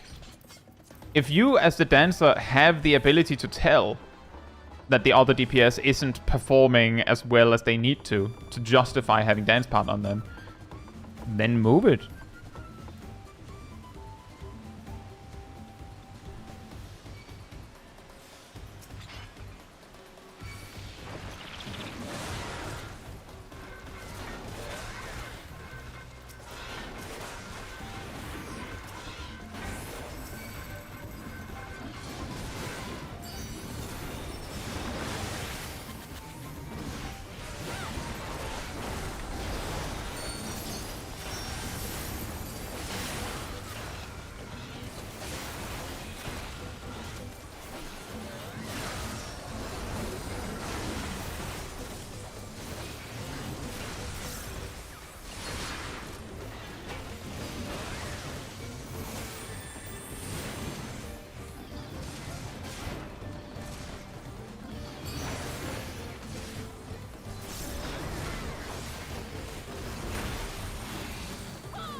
Tainted says, and if it was dungeons with similar mechanics to M6S's ad phase with different tuning? I mean, if you look very closely, most of those mobs wouldn't work in a dungeon. The Yans do a lot of auto attack damage. That's all they do if you put them alone. If you put them next to Muse, the mechanic there is that if Yans are close to Muse, then the Yans become enraged and do way more damage. In a dungeon, you only have one tank, so there's no answer to that, aside from I have a DPS do it. But because threat management or enmity management just is kind of gone in the game, you can't really do that either. So that wouldn't really work. The only thing that would cause is if you put like, here's a pack of Yans and here's a pack of Muse, what do you pull? It just means that you can't pull those two packs together, which I guess is something you could do in a dungeon. Like, now we have something. If you put a separate path with Muse and a path with Yans, or you put them like one after the other, you can at least partly instruct the players in how you want them to be pulled by making it so that there's a huge punishment for pulling them both together. So you could do that. The Jabberwocks just, I mean, that's not a mob for a dungeon. That's a mechanic. It's a mechanical DPS check. It snares an enemy, or a player, sorry, and notably the healer, and then they walk menacingly towards them. It's just holding my burst a little bit, like just stalling it because I realized that Devilment was on the way.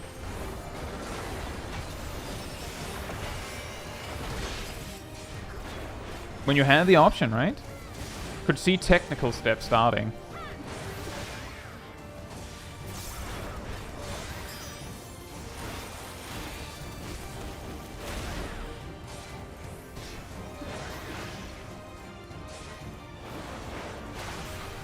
That's an option, Tayinde, but none of those things are in M6S, and that was not what you said.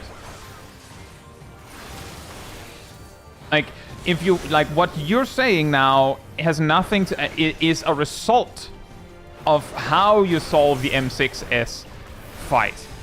That has nothing to do with the actual phase itself in that sense. If you say, like, how do I put this? You're suggesting mobs based on how we solved the mechanic or solved the phase. Just focus on that then.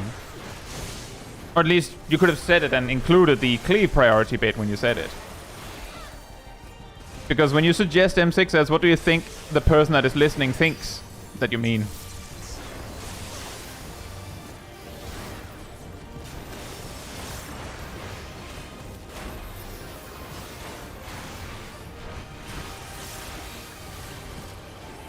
But yeah, that's an idea. That's an idea if you have like mobs with different mechanics and a kill priority, because stuff happens if you don't kill them in that order.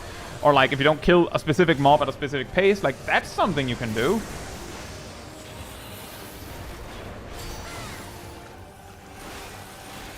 Like absolutely, that is something you do. In fact, if you make a pack of mobs in an interesting way, that comes about naturally.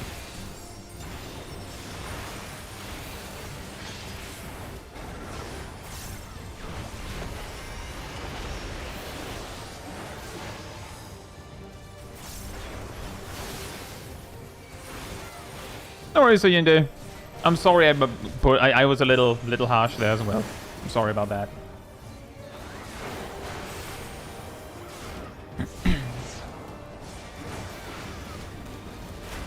But that is something you could do.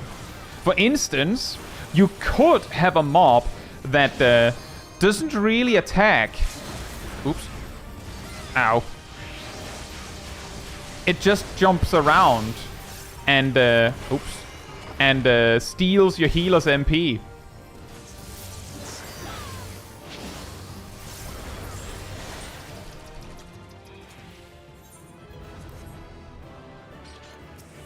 And that well, I already have that, so I'll pass to share the manatee love. We can have something like a gimme cat, but instead of stealing your LB, it steals your healer's MP.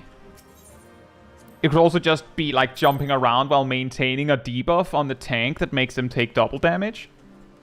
There's another example.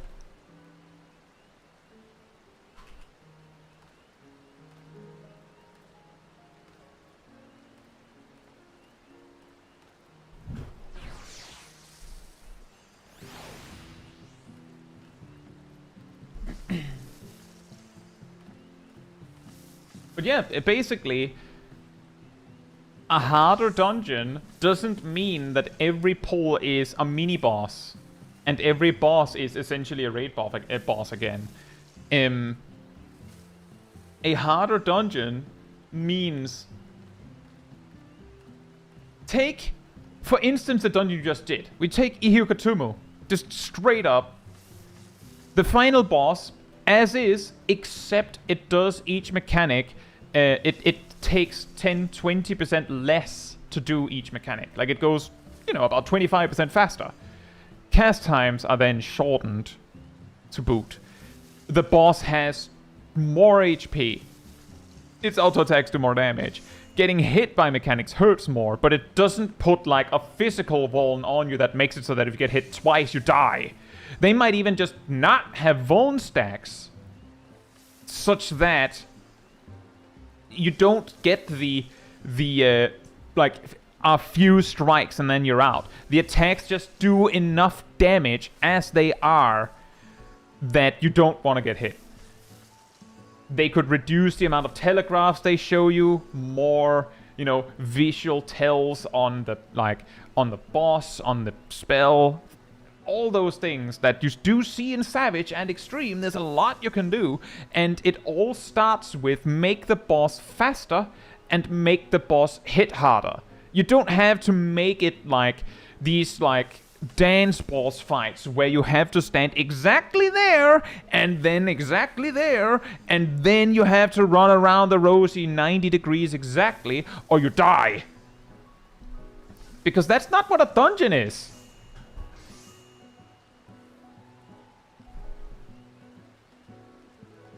Like, that's essentially what I mean when I say that Criterion is not it, is that you just take any of the variant bosses that are turned into Criterion bosses. The sheer magnitude of changes they made from the normal to the Criterion version, or from the variant to the Criterion version, should tell you that it went from dungeon boss to not a dungeon boss. And yeah, he did know me. I will queue when it says 13.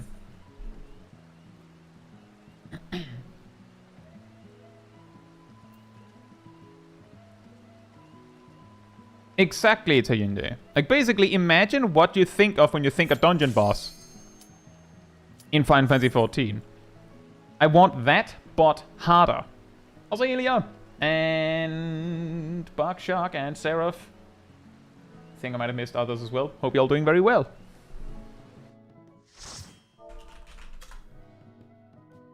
And I agree with that, Asymmetricon. Oh, wow.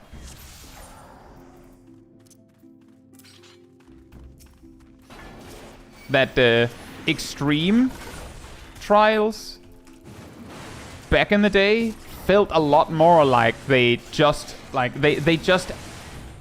increased the numbers and everything. Maybe they add like 1, maybe 2 new mechanics, but otherwise it's basically the hard trial as is.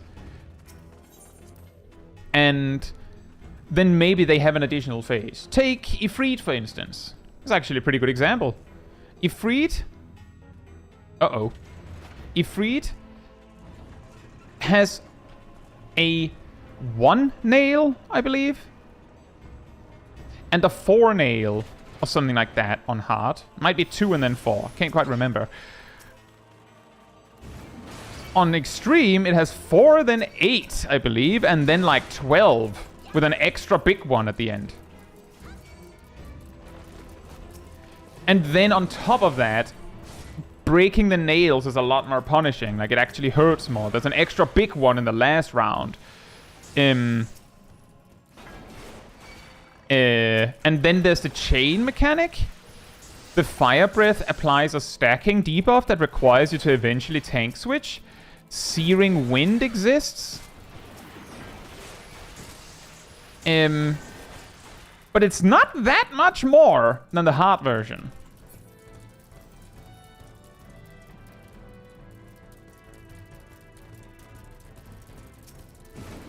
I would say if you try to compare the changes from Ifrit Hard to Ifrit Extreme, and then compare Doomtrain Normal to Doomtrain Extreme, I would say that there's a massive difference. That the Doomtrain is a lot more, is a lot stricter. But I would also say that Doomtrain is on the right track to what we like what players generally like about Extremes.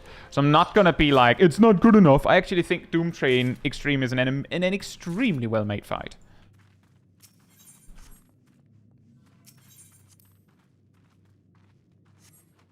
Is the Omnis? Hope you're doing well. On the right track, pun intended. Absolutely intended.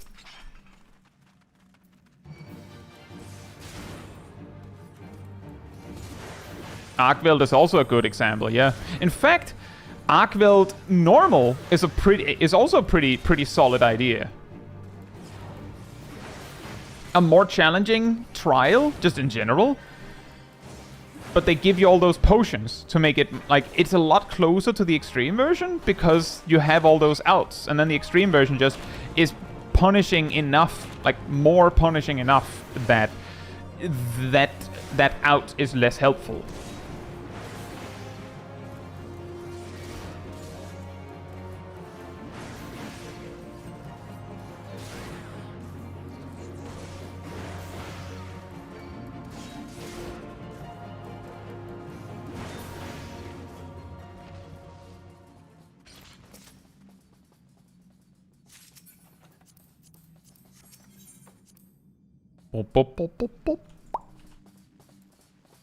Need more permadeath mechanics back. I feel like they removed the permadeath style mechanics because it's not fun. From what I've seen, I feel like the somewhat more common mid-fight DPS checks in Heavyweight Savage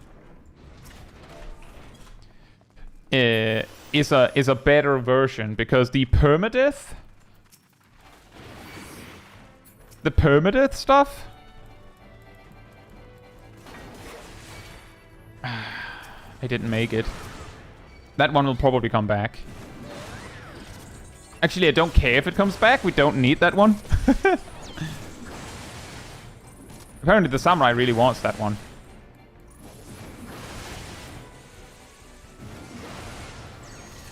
Yeah, permadeath would be a very, very like strict hard counter to how a lot of proc teams bring a lot of red mages.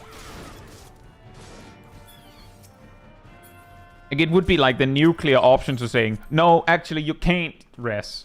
You straight up just can't because we removed the option. I should have grabbed the right pack first. I just forgot the order. It's been a while since I've been tanking Copperbell Mines.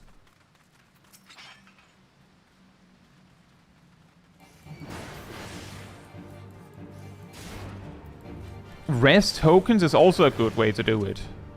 Rest tokens being in WoW, when you go into like a raid boss fight, certain classes, a lot of classes actually, have combat reses, which are not the same as normal reses. They are specifically like super fast reses on a cooldown. But when you pull a raid boss, you have a shared cooldown on it and a certain amount of charges on it. So that even though you brought like 8 players that can combat res, do what you want, you only get 2. And then you get 1 more in like 5 minutes. If you're still alive, that is. But I also feel like in WoW, a 20-man raid boss is still potentially beatable, even if like 5 or 6 players are dead. If you play around it, you might be able to beat it. You might not have the damage, but if you're ahead on the damage, you might be able to make up for it. So it's a lot, like, essentially, how do I put this? The sheer abundance of body checks in 14 hard content makes it a little hard, a little mean to be like, yeah, you have one res. That's what you get.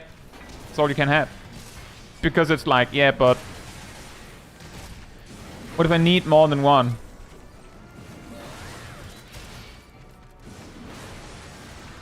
Like at that point, they might as well just make mechanics like just wipe you more aggressively.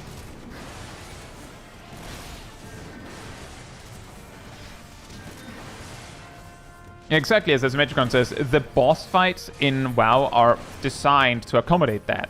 But in 14, they kind of have to put a lot more DP, like body checks to go, well, is everyone alive? Because if they don't punish you for people being down, then it's not that scary to have someone be dead, because you can just rest them. Warlock, Druid, Death Knight, I think Paladin also got it at some point.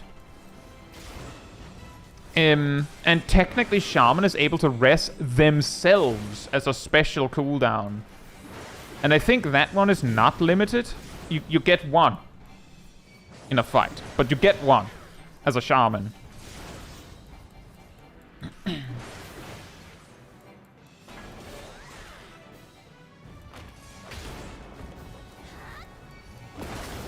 No, that's okay, Mistle. Good night to you.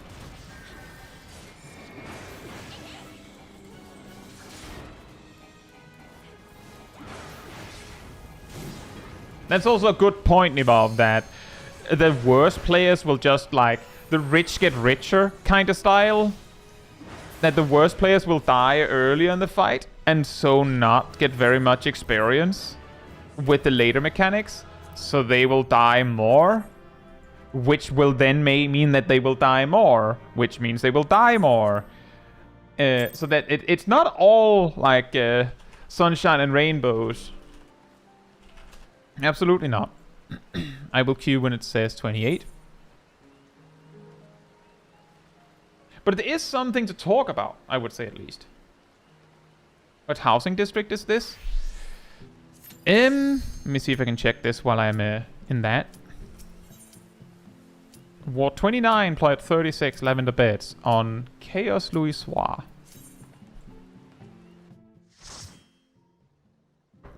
Oh boy!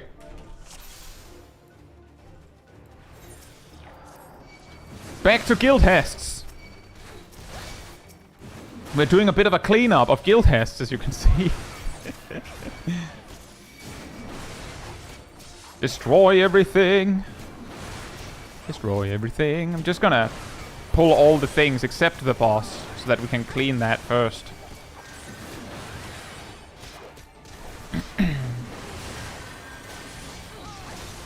Okay, that's annoying.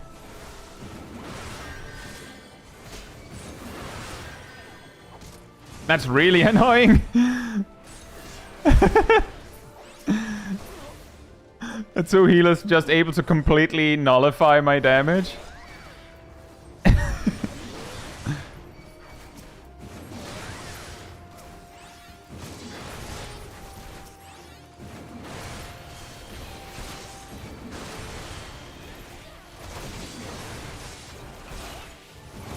Think how the bosses feel, right? You know how it works. Players spam heal potions all day, but the boss heals up one time.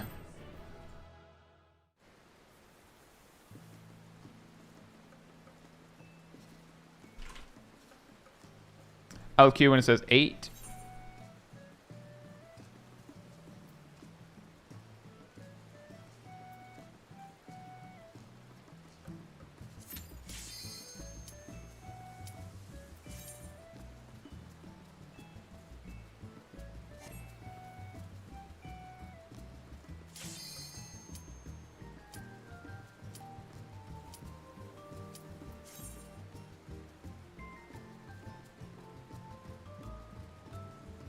What's really funny, Ilana, is that in that duty, the name of the mobs is unreliable. The tank mobs are also called Chanter. I think the ranged mobs are also sometimes called Chanter. I've talked about this in my in some of my mental Roulette videos, that it's a little funny bit. They basically taunt you into attacking the tanks and such by naming them wrong. So you have to actually pay attention. Seen any Bugman today? Not yet, but we've seen a lot of pulling poison posses.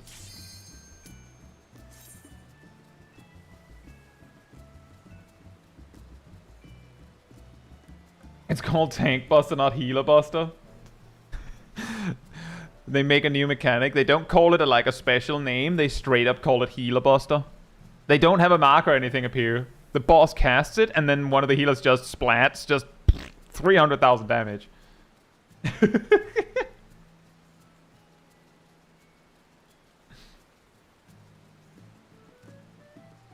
Then what they could do is exactly so. They could make it so that there's some sort of mechanic in a specific boss fight that limits your ability to res.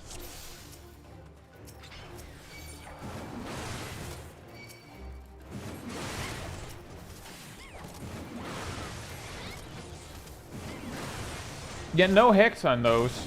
Not this time. A while ago, we had a sequence of 6 pulling poison pauses in a row, and I think 4 of them, Hector, you know, the guy that makes those guides, was in the group. That was funny.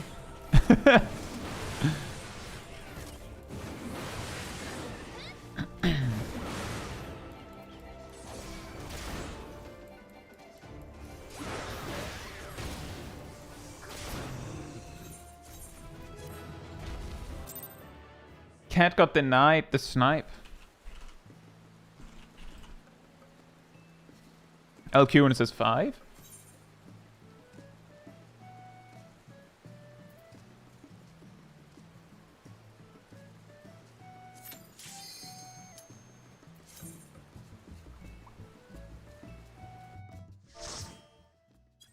Thornton has... Oh yes, Thornton has the wild charge, bruh.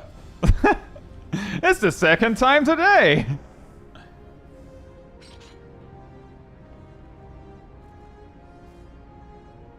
Three MSQ roulettes in one set. It's pretty high.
Oh, right.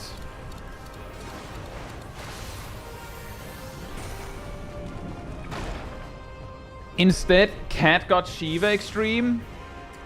I feel cheated. I feel snubbed. I feel robbed.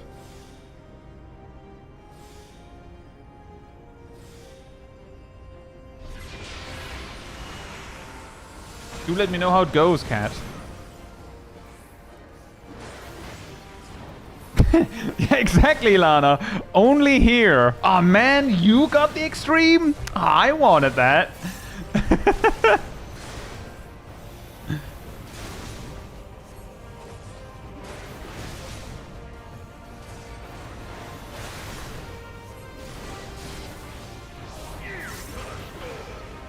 Yield to the storm.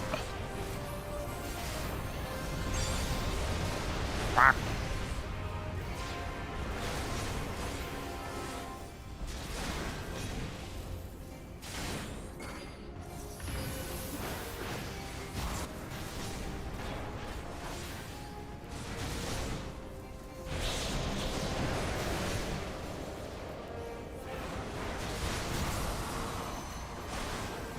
You know what's even funnier than that, Stainless?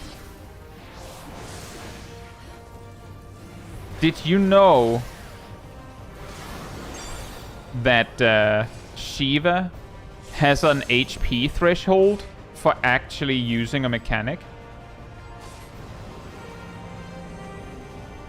As in, not the phase transition, as in, she has an HP threshold for actually doing anything other than auto-attacking.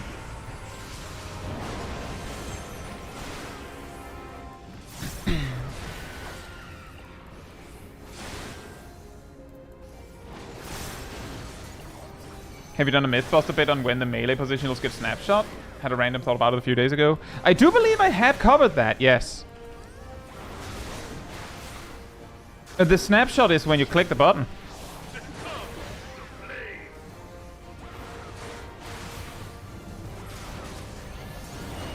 I believe Shiva starts actually fighting you for real when she hits either 95 or 90% HP. It came up on the Shiva Extreme Countdown stream a while back. I think I also included it in the video I made on the topic.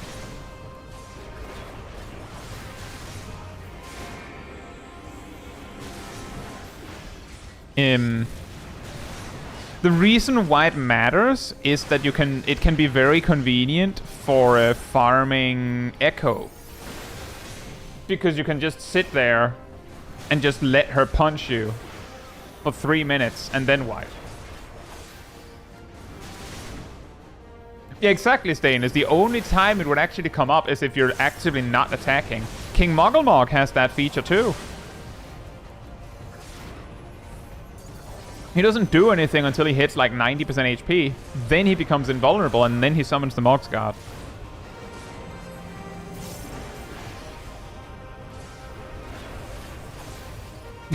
Sorry, Ender. I'm pretty sure I've included it. It could also be in one of my jank videos. I'm pretty sure I've included it. But I will also say that I am pretty certain that the snapshot is like basically when you click the button. Just like with how slide casting works with like half a second before is when the attack is effectively considered fired off. Can her strength truly be so great? First try Shiva? Nice. I don't know if Shiva's too easy, but compared to all the other A Realm Reborn extremes, I would say she has much more forgiving mechanics. The only reason why you can't two-man her synced with Echo is because the Hardened Rage is too tight. So, this is Yeah, I do know that, Harry, actually. That is quite funny. M12N just, like, spams raid wides and, like, I think one other mechanic when it hits, I think it's around 10% HP. Which looks extra funny if the boss is in the middle of a bring down the house when it hits 10%, because it'll just like retract all the arms. One good tank is all you need for Shiva. One good tank and like one good healer. Then everyone else is extra. The heart of Sabik. It is the weapons. Okay, hope you're doing well. Who surface even the vaunted scholars of ancient Alec. Do you have guides for the other expansions? For relic weapons? I don't. For Shadowbringers, it should be pretty straightforward. The only thing you need to keep in mind is the later bits might be rough because of how much you may rely on Delubrum Reginae. Without parallel. for Stormblood, I don't have a finished Stormblood relic, actually. Endwalker is straight up just do quests and farm poetics. And Dawntrail is also essentially do the quest and farm tomestones. Heavensward, that one is still cooking. I'm getting close to a point where I should have the resources in my farm to have all the resources I need, for all the weapons. I will have enough resources to make a weapon, and then I might do a speedrun. Just like the one I based the Realm Reborn one off.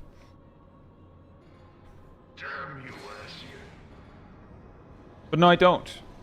But I can say the Shadowbringers and onwards ones should be pretty straightforward. They're pretty clear on what you need to do, compared to Realm Reborn and Heavensward.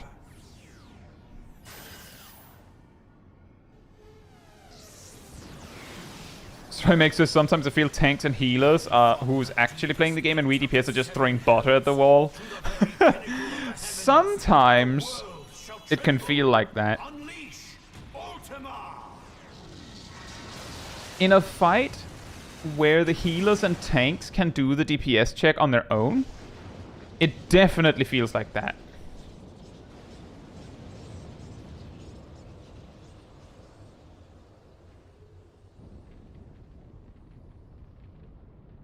But at the same time, sometimes tanks and healers can also feel unnecessary in a weird way.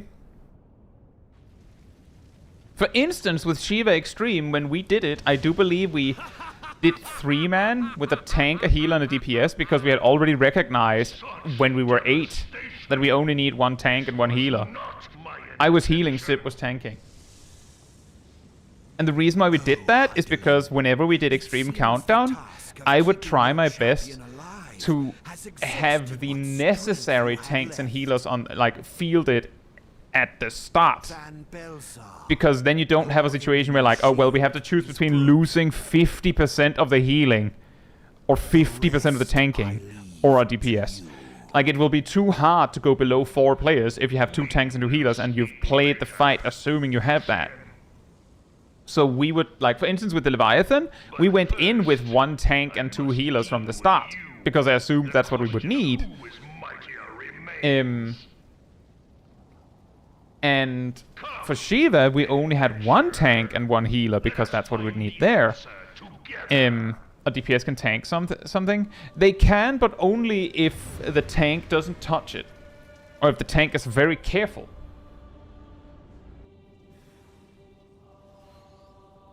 But yeah, DPS could tank something.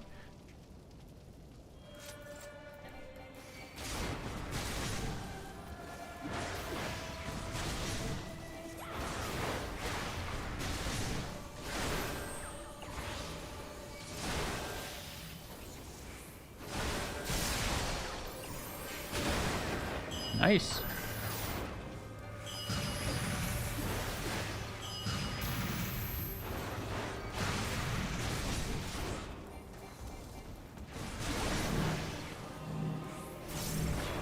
But yeah, I can at least say a Heavensward relic guide probably will come. The thing is just that, like, I've made 1 Heavensward relic weapon, I believe. I think 1. Did we make 2? We might have made 2, actually. I think we only made 1. I'll have to check my notes for that.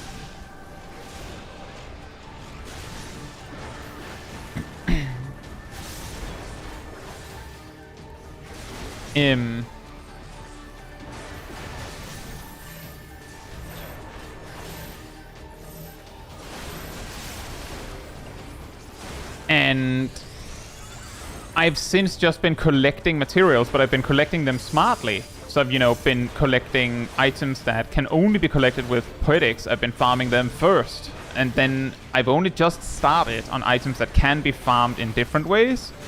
With poetics, specifically. So, let's just say it's coming soon, TM.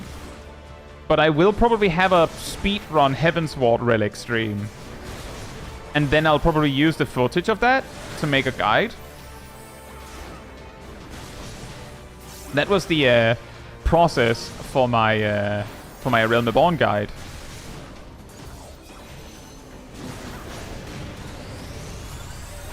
Hey Mask, hope you're doing well.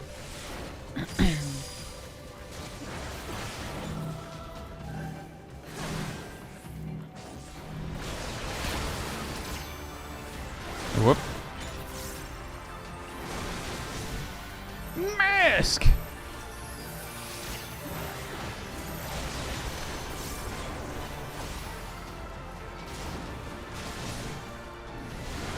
If you have all the materials, a Heaven Sword weapon can probably be knocked out in like 2 hours. You might be right. The main challenge there is collecting the materials, and then you do the light farming. That's where the time goes. And because there's no book step, I think there's some relics that might be more time consuming if you don't have the option to have the Realm Reborn relic already on hand to skip stuff. But on that note, actually, that is a pretty good point, Necrophits.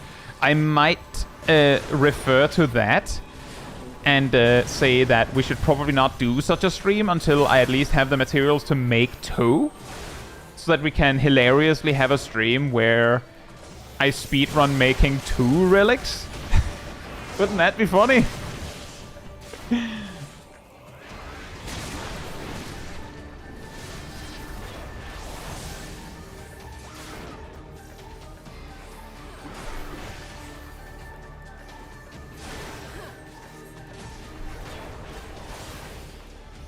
It would be nice if they retroactively allow you to use Predicts to obtain a relic as long as you have completed one the normal way. That would be nice. On the other hand, aside from the Shadowbringers relics and Endwalker relics, the only thing you really need relic weapons for are, like, from the past, are cosmetics.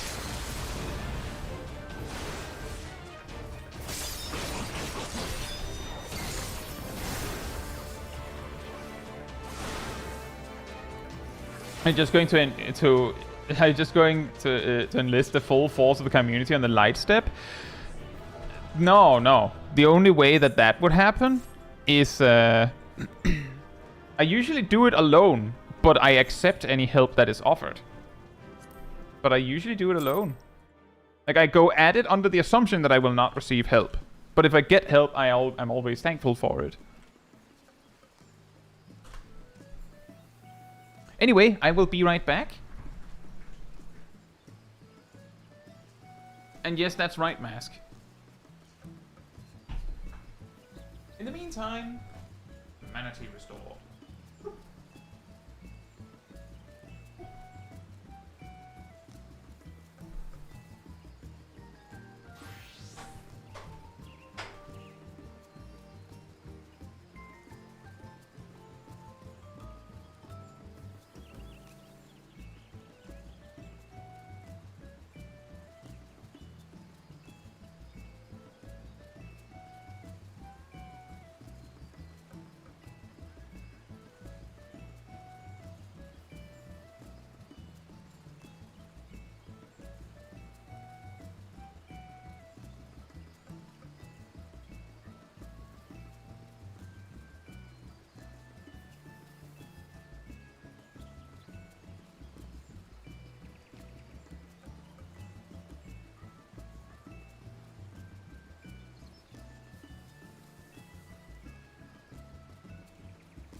Alright, I'm back.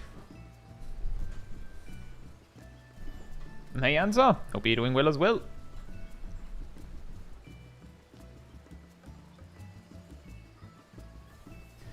14x SMT, yay or nay? I have never played SMT, so.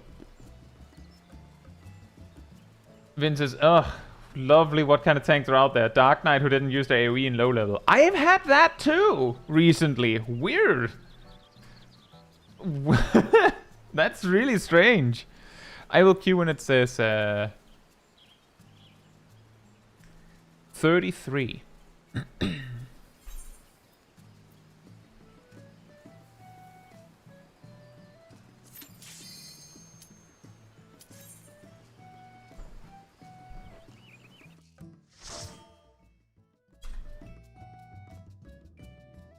Ooh.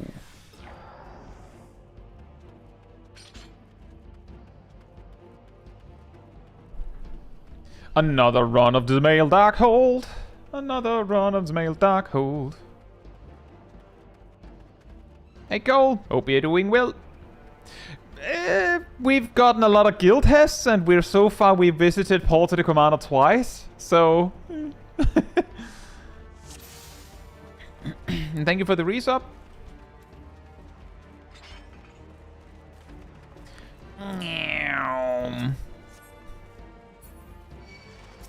You know, for a second I thought I could sneak past. Say Limbo, hope you're doing well.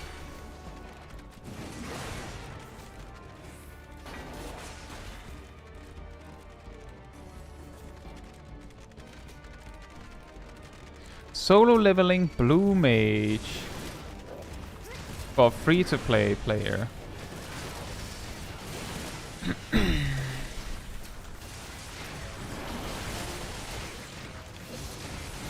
I wonder if the healer is aware that I may need healing.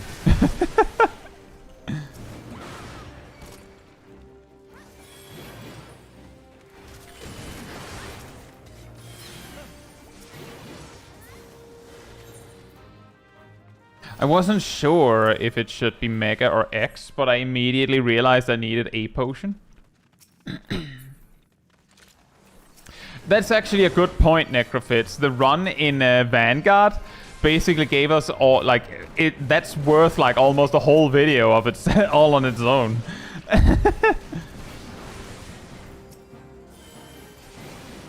To your question, Limbo, generally, for leveling Blue Mage free-to-play style, like, I basically leveled Blue Mage by just fighting enemies at either my level or above my level. Pay attention to mechanics such as kill chains. If you kill things at or above your level, once you've killed like 2 or 3 mobs in a row, it shows a timer down near your XP bar. And as long as that timer's going, you get extra XP for each kill, which stacks with all the multipliers Blue Mage has. And each kill you get will reset the timer, but it'll gradually reset to a shorter and shorter timer, so like at some point you won't be able to do it. But that is a way to do it. I also will add that it only works if it's like mobs at your level or above. You may also need other stuff, like, you know, have to go and find the good spells. I don't know, it's not the best way to do it, but it's the way I think is fun. That's how I would do it.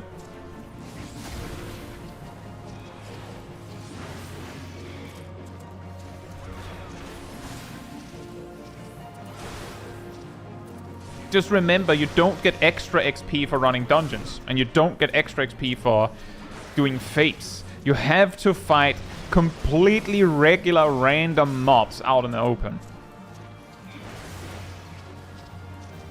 They have like a 10 times XP multiplier for Blue Mage. Nox says, anything interesting happen? Well, let's just say that we had a Vanguard run where the Reaper only did 1, 2, 3s. The Black Mage ran an AoE rotation that they might have picked up in Shadowbringers or Endwalker. But the White Mage was fantastic.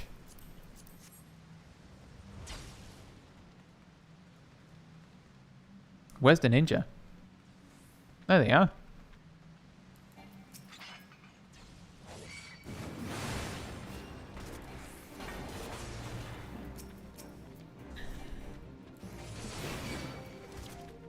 I'll just pull it like this, I think.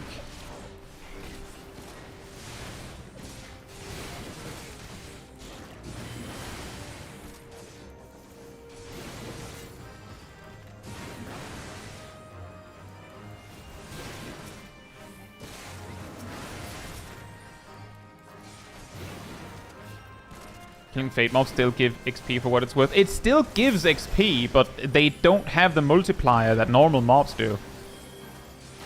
For Blue Mage.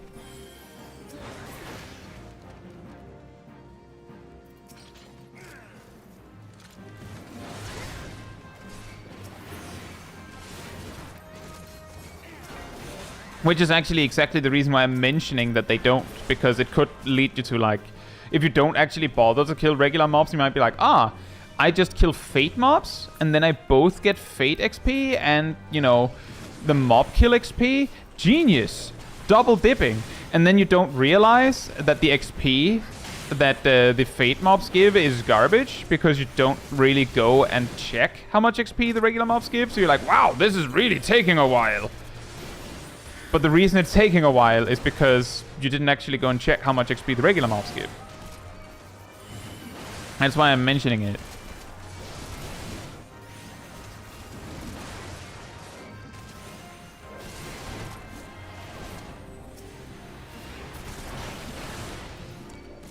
I didn't even realize the healer died.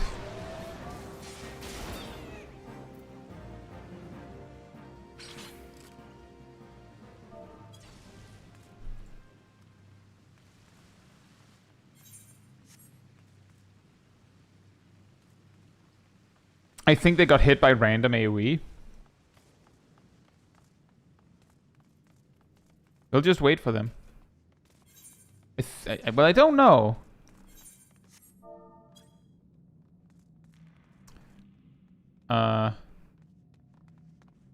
Well, the boss is spawning. I guess the ninja at least doesn't care. We're probably fine. The healer will be teleported in.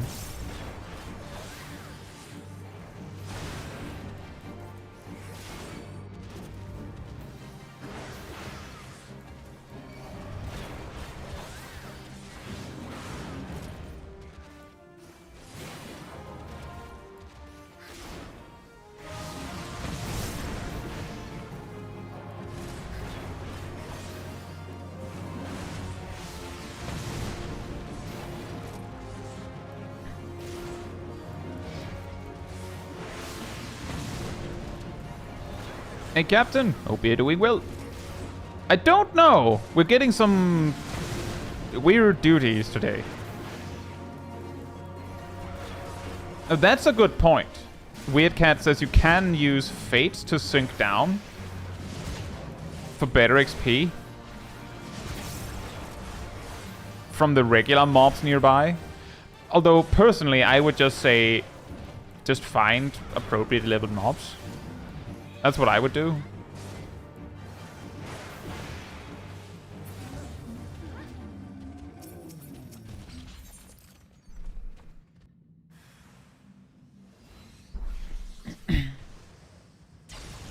I'll say it's a buzzer. Hope you're doing well. Do you have a favorite job and role?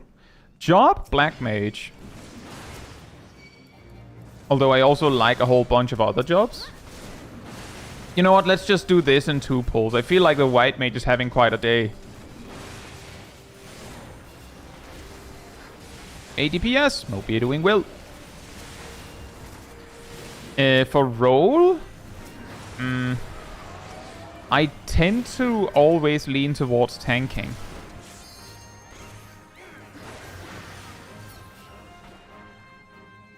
Do you know where that ninja is now? He's there. Do you know where your ninja is? It's 10 PM. Do you know where your ninja is?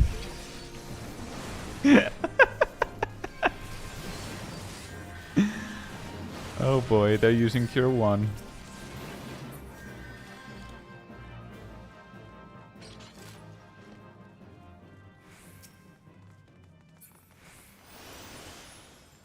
The thing that mainly makes the blue mage leveling feel a bit like a grind is mostly because the experience of leveling it is a lot of the same. And it's also because relative to doing it with helpers or using the janky tricks that people have found, doing it properly, quote unquote, feels a lot slower.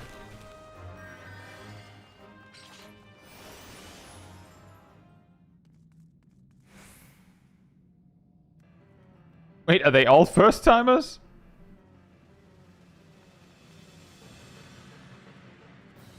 Look here at Walmart and the speaker goes, "Do you know where your ninja is?"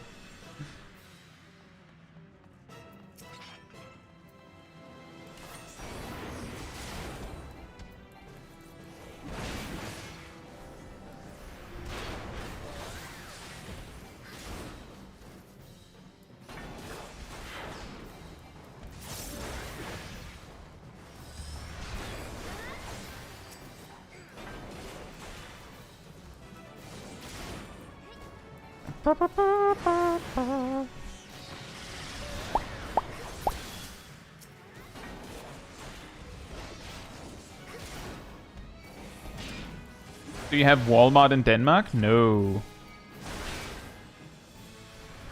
I've heard that the reason why Walmart isn't present in a lot of European countries is because they usually succeed by employing methods that are straight up illegal in European countries.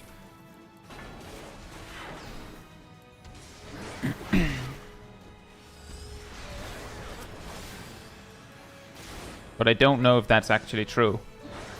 Please don't sue me. Is there a benefit to having a blue fully leveled and geared for content, or is it still just for fun? There are mounts to be had. Sometimes you can use it for like doing specific things really fast. I believe in Shadowbringers, for the relic steps where you needed to farm, where an option was to farm fates in Heavensward or Stormblood, Blue Mage could do it faster than a normal job. So there it would be an advantage. Like randomly, at completely weird times, they could like they can just give you a huge advantage. But aside from that, because of the Moktom event changes, there's not really anything nowadays that really gives you reason to like have a blue mage leveled and geared.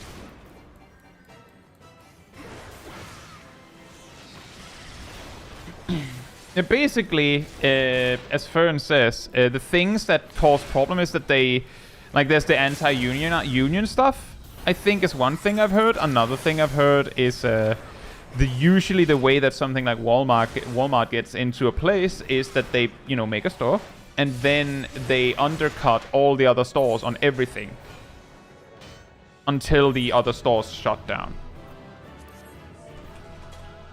which is illegal. In Denmark, for instance, I believe.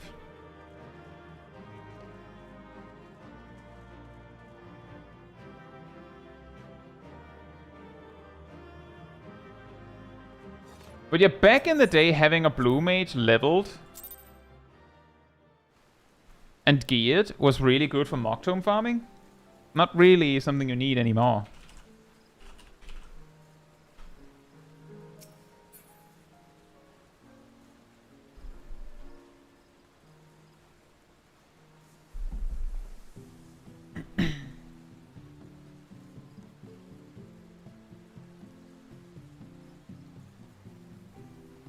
I'll queue when it says 22.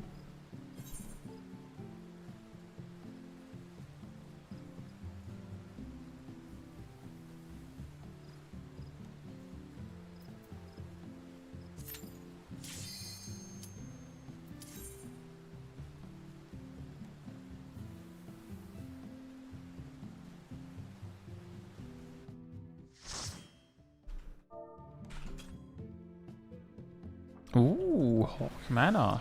With the Lana! Hey! And 2 black mages! Hey.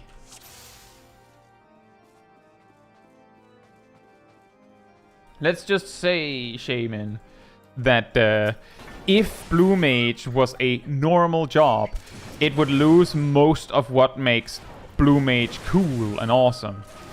So that's actually one of those where you think you do but you don't. Applies pretty accurately, I think. I think we'll do with this.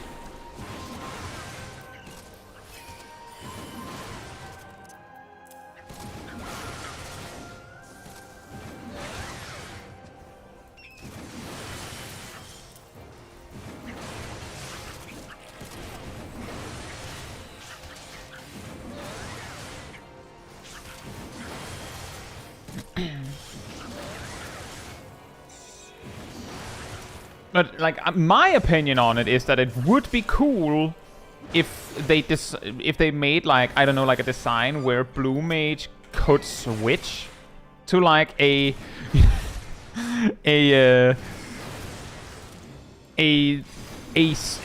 build where it is more fair and balanced. And that one was allowed to play at the big kids table. Like, I'm just saying, Blue Mage could work as any of the 3 roles. You just have to design it appropriately. The problem there is, of course, that you might as well just make a new job and not make Blue Mage again.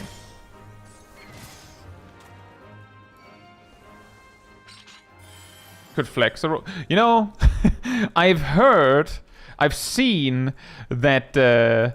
Is it Marvel Rivals that they've added Deadpool and he can play all 3 roles? And he has roughly the same toolkit? And you just choose which Deadpool you want?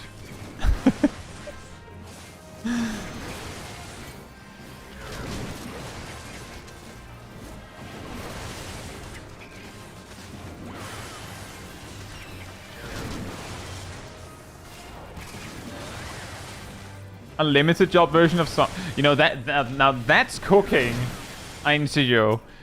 Can we have limited job versions of all the existing jobs? That would be cool. Oh, I missed her. Well, we're grabbing her.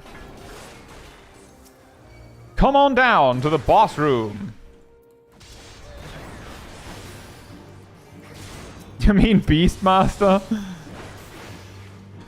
I was certain it was the boss doing that. Oh well.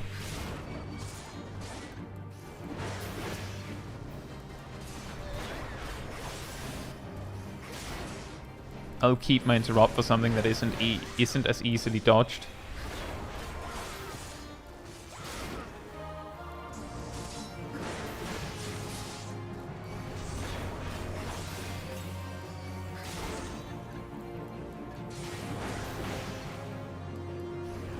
Oh, my stun is ready again.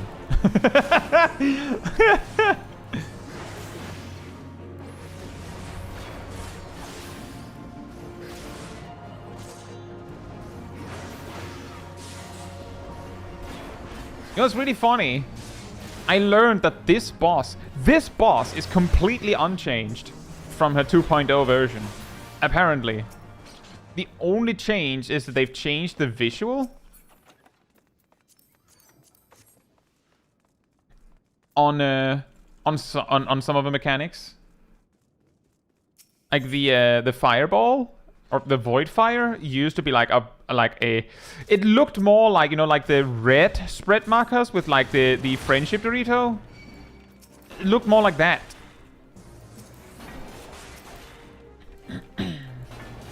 No need to change perfection.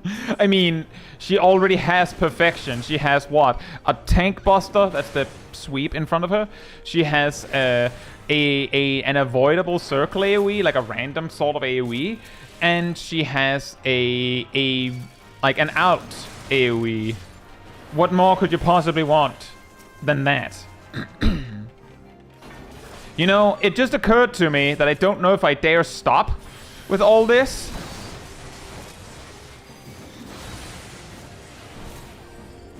However, I am ready to run some more. If it comes to that. Oh, that might be dangerous. speaking of running.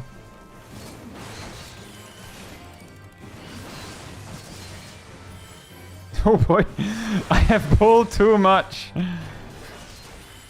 We're doing another lap, I think. Lana, if you grab the key, and I'll just go for a jog. This dungeon is so silly.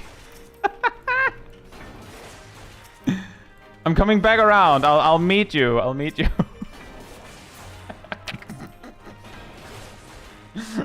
Kai on an episode of Scooby-Doo. What's new, Scooby-Doo?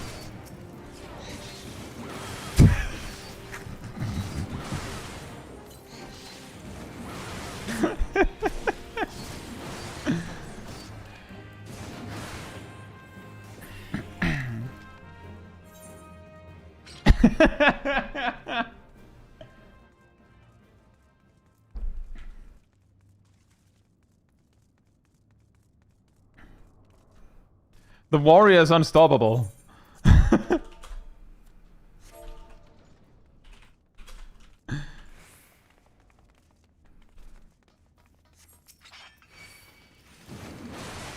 No! No ice spikes!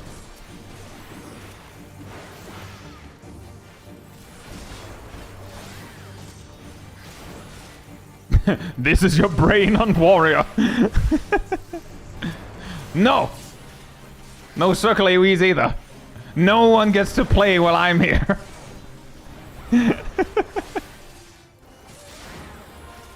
No one.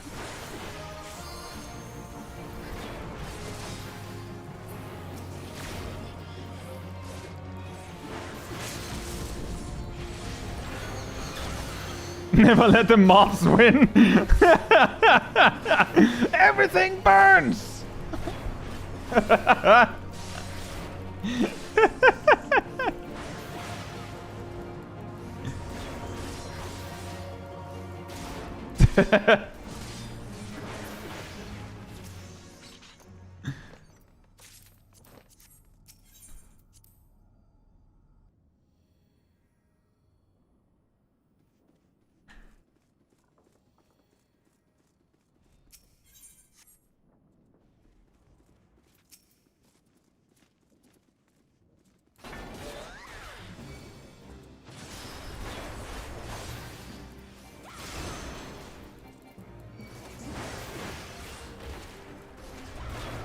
What a random mob to be immune to stuns.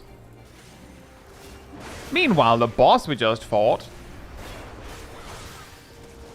You should have taught them that, Mana Sentry. Could have done that. You could have been a bro.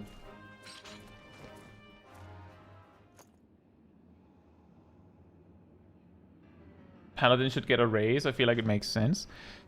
That would not be very balanced.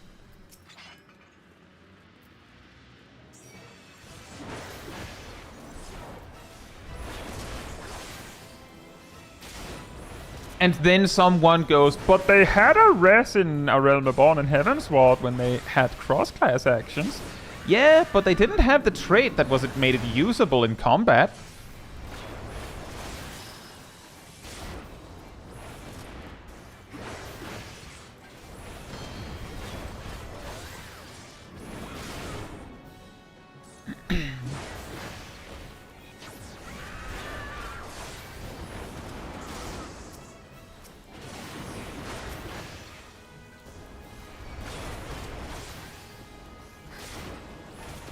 Called Phoenix Down. True. And tanks being able to use Phoenix Downs now in dungeons is actually already pretty crazy. Even with the cooldown. Give them... You know, that would be funny. They just give you... They give you raise, but they give you... But it can't be used while in combat.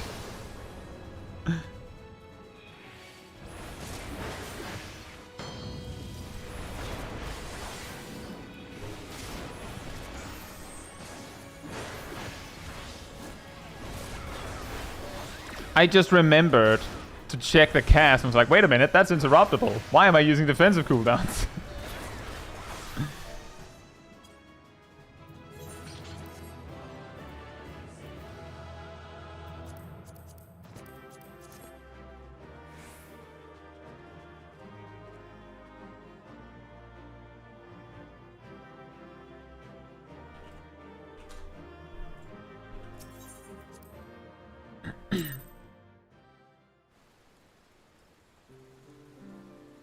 think the game is too homogeneous. Basically, Shaman, that's partly by design. I agree that they should definitely just make jobs have more of a niche. However, I do think in Final Fantasy XIV that giving tanks a res is too strong. Doesn't matter which one. You could have said any tank. You could have said Dark Knight, and we still have said that would be too overpowered. The problem is that if you give a tank a res, then they have to make sure that any mechanic that is capable of wiping a raid team has to go through invuln. Otherwise, a tank can just invuln it, survive, res a healer, the healer gets back up, and then they use heal LB. And you can just skip a mechanic. That can sometimes already work by cases where the paladin can, use hallowed ground to make themselves invulnerable and then use cover to protect the healer. That could also work, but it's at least not a race which can do that and also be versatile. Like, it's too strong.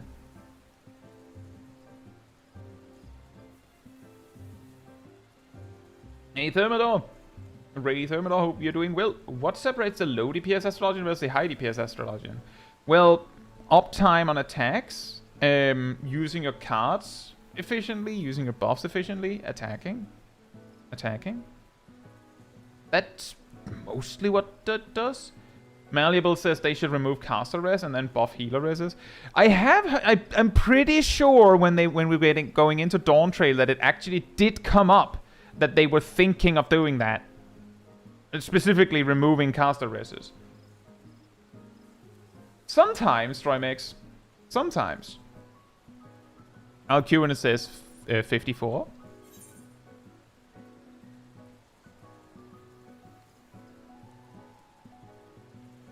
If we compare astrologians. No, that's because basically, Ray, jobs that provide raid buffs like that, part of their pass is contributed from the damage that their buffs ended up providing. So the best ones have the best DPS to buff, which also helps.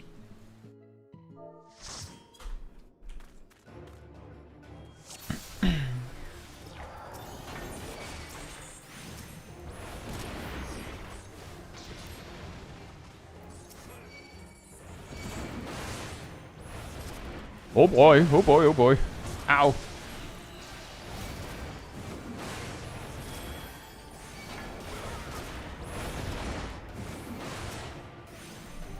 Oh man.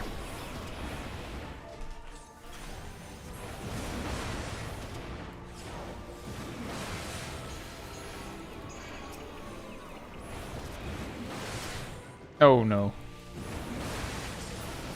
One is livable.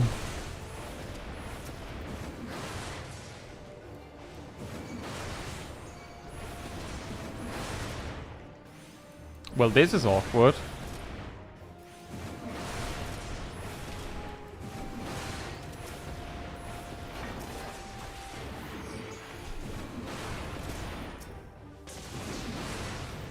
I'll protect my sleeping teammates!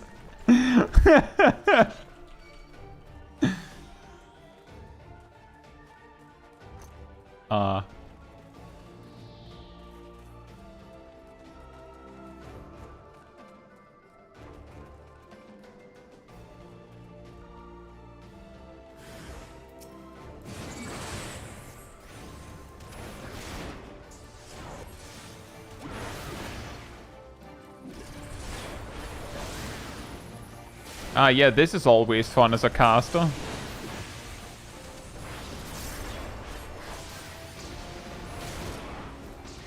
If only tanks had a shooter. Yeah, I actually tried to interrupt and stun them. I just couldn't catch all of them. And then when I missed the first one, I basically just lost the chance to save anyone.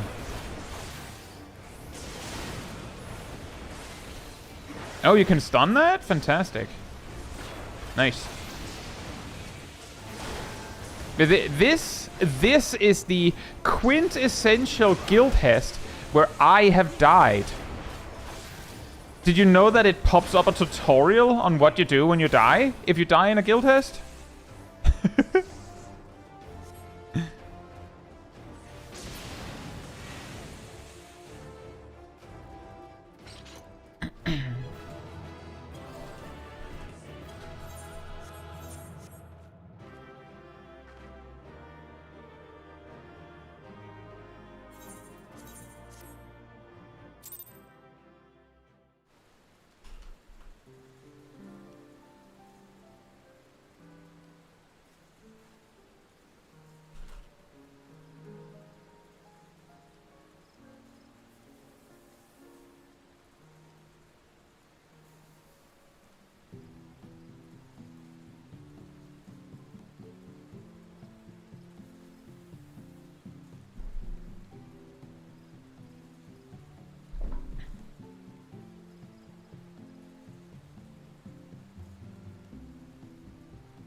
Vin says removing caster rest would be hard considering Arcanist gets theirs early for both Summoner and Scholar. That wouldn't be a problem. They have removed Bio from Arcanist.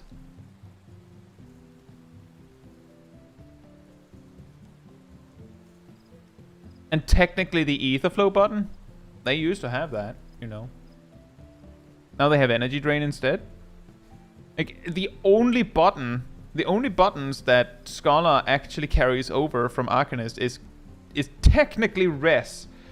In a way, you could argue it also carries over Physic, but because Physic is a different, like, it's basically a different spell ID, it doesn't actually recognize it as a unique thing from Arcanist. They could just make it so that Scholar gets Res, and it would be fine.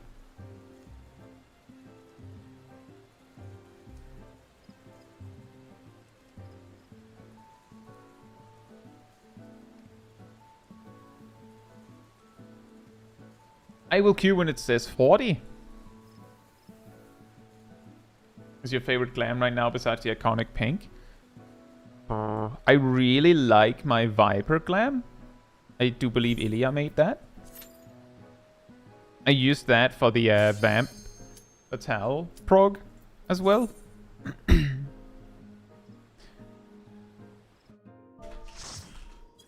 Oh boy! How about some more Guild Hest? Doesn't Red Mage also have a res? Yes. That's why the conversation was casters would lose their res, is the suggestion.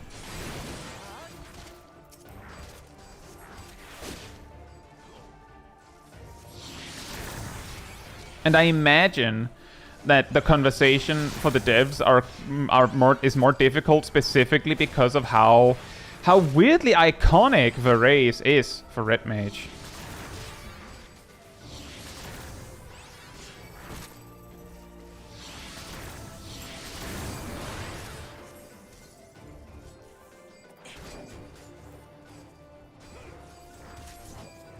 Good thing we got all the other guys done, right guys?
I will queue when it says 30.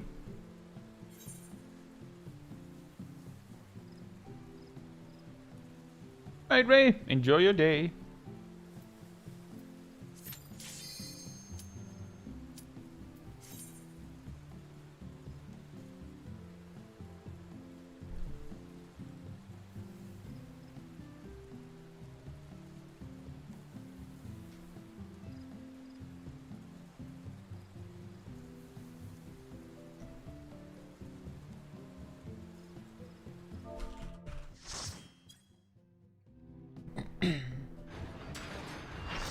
Fist of the Sun.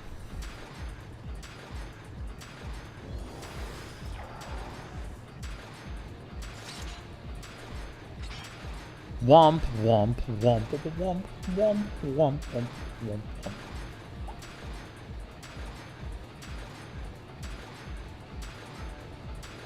Casters are too samey, let's make them more samey.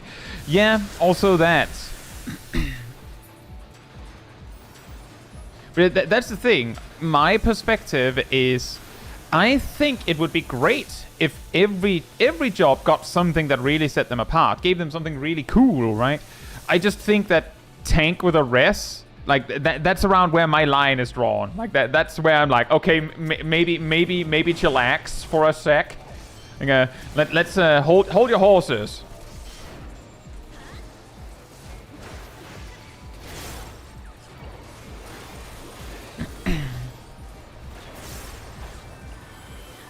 But I do think it's generally a good thing for jobs to have something that makes them stand out. In fact, if you try and compare the casters, Summoner has something that makes it special compared to the other casters. And it's the caster that has the worst ability to raise. Summoner has the most raid-wide healing among the casters.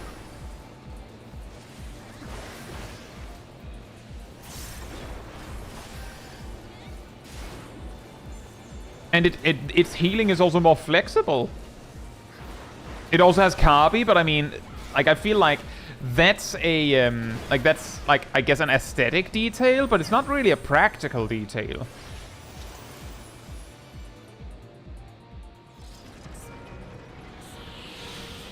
Summoner being extremely mobile kind of rings a little hollow when you consider that Black Mage is extremely mobile by today's standards. Like, extremely mobile.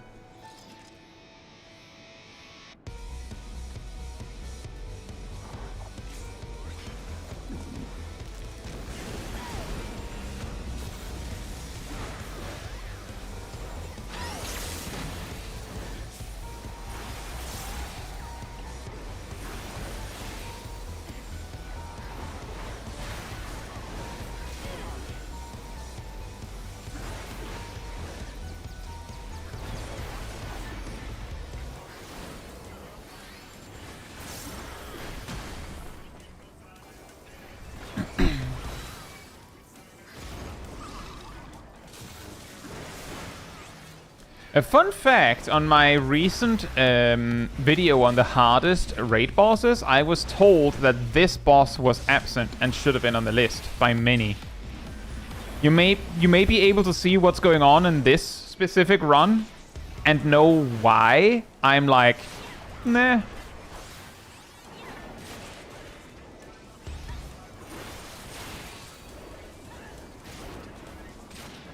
And it's not that it's not hard. It's more that it's a subjective opinion, right? And I'm not having trouble at all.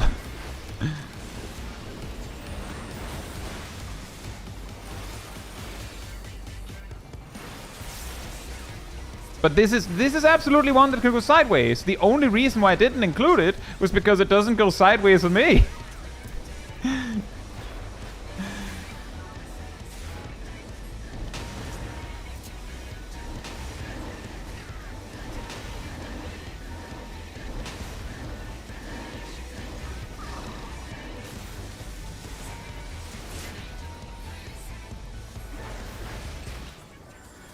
And that is also fair, Necrophits. I'll say, as I've said before, that I would say that Eden Titan for me would probably have been number 16. You know, it was snubbed of an honorable mention, but a part of the reason why it ranked so low for me is because I did Eden Titan on release, and Eden Titan on release was way harder than it is now. So for me, it just feels like shrug by comparison. Like, that's really the reason when it really comes down to it. It's just that I'm like, it's not that hard. In fact, I'm pretty sure I've seen the go-kart phase getting skipped entirely.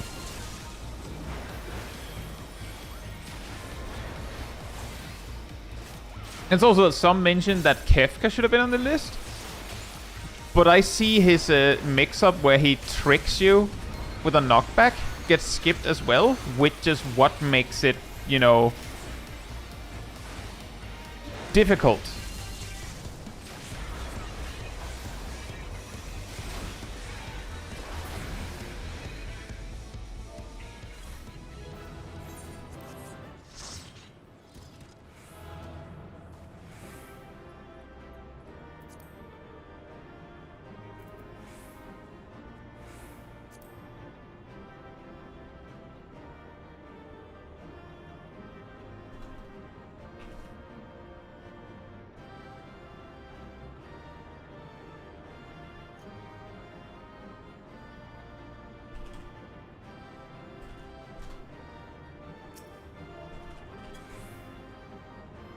Your point being that I'm not being like, oh, no, you're stupid. It absolutely shouldn't be included. It's more that the reason why I don't include certain fights that other people might feel like should have been on the list is simply me going, like, I just have a different point of reference, which is the whole point, and which I do believe I did include in the video, that any raid boss could be difficult. And for some, it really comes down to, like, I saw at least one person say that actually birds is mega easy. And I thought, really? I don't think I've ever tried E7N where it didn't go sideways, at least somewhat.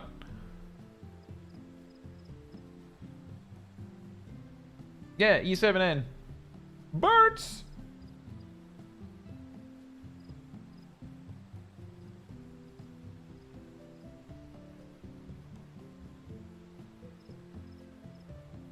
Hey, Sly Wolf, hope you're doing well.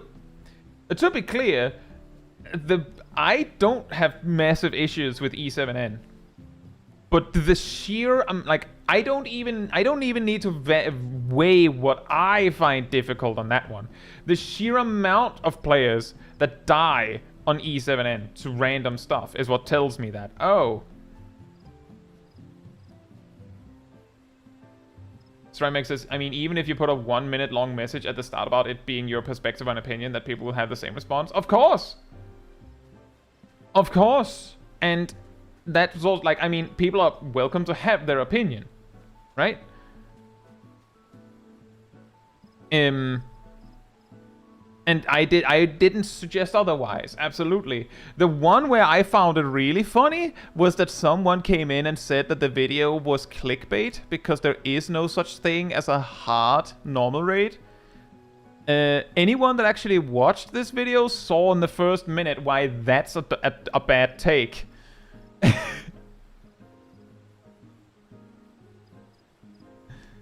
There's this whole banner explanation of how something can be harder without actually being hard.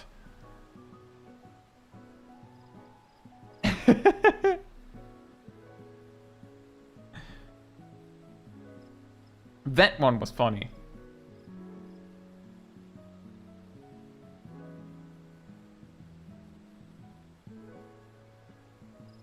There's a cat girl in my garden. What? There's two! Kai fishing stream when? I think that would be boring.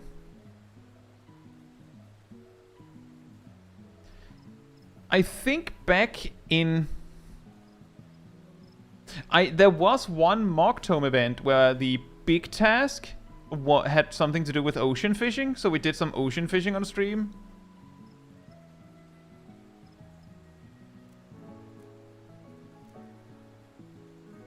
It could be a fish and talk. It could be. But I actually think that might not be as effective as you'd think. Back when Cosmic Exploration was added to the game, I did a stream of essentially just doing stuff in Cosmic Exploration land, you know, on the moon, while having essentially a walk and talk equivalent stream. But what happened is that basically all conversation ended up being about gathering or crafting. There's nothing wrong with that, but if the point is to do a stream where you're talking about whatever, then by having it focused on something specific tends to inspire people to talk about that, right? Nothing wrong with that. But for that's why I usually just do just walking in the walk and talk streams, or just nothing, because that invites people to talk about basically anything.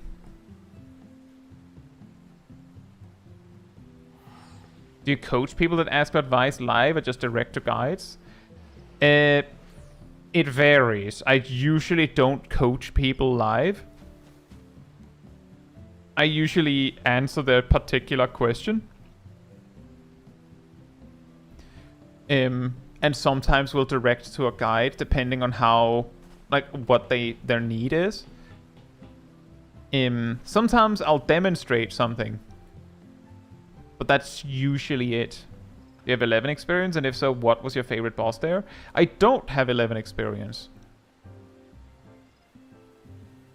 However, I do know Absolute Virtue is a boss from there.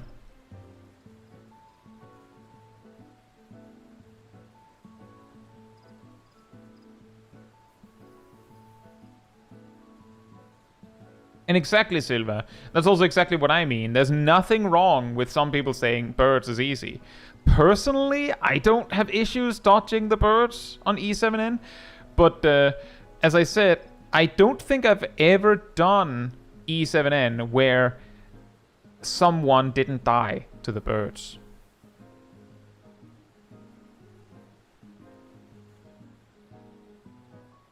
Hi, what's your favorite minion? It's the Petit Punichi. The manatee minion, of course. Also, hey, Mandalorian, hope you're doing well.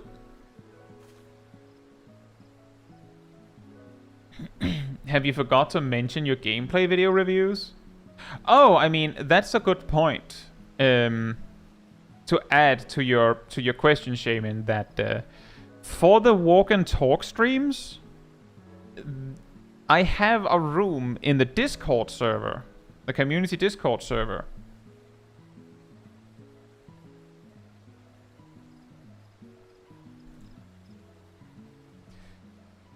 Where you can submit clips for me to review. And how do you not know this? I'm pretty sure Erdal has advertised them plenty while you're in the chat. And it's also advertised in the description of every video and advertised on the channel page. But yeah, there's a Discord. And on the Discord, there's a clip review room.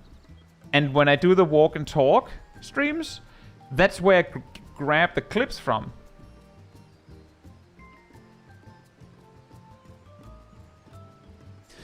And some people post a clip where they're just like, I cleared this thing, I want to show you something. Others, like, maybe have found some weird thing that happened, yet others ask for advice. And then, like, send a clip of them doing a dungeon or a boss or something. And then we take a review of what they did and what could be done better. What's your favorite boss theme in the whole game? I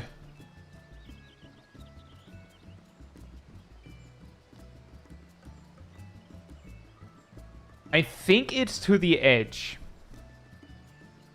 from Seed of Sacrifice.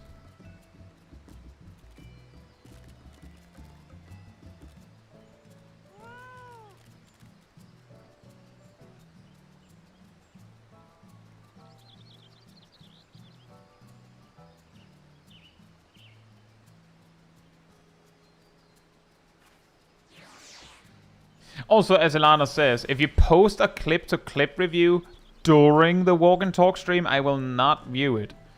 I grab all the clips I will react to before the stream starts. And that's an important thing to keep in mind, because it's not many, but it's pretty regular that at least one or two will ask if I can react to the clip they just posted.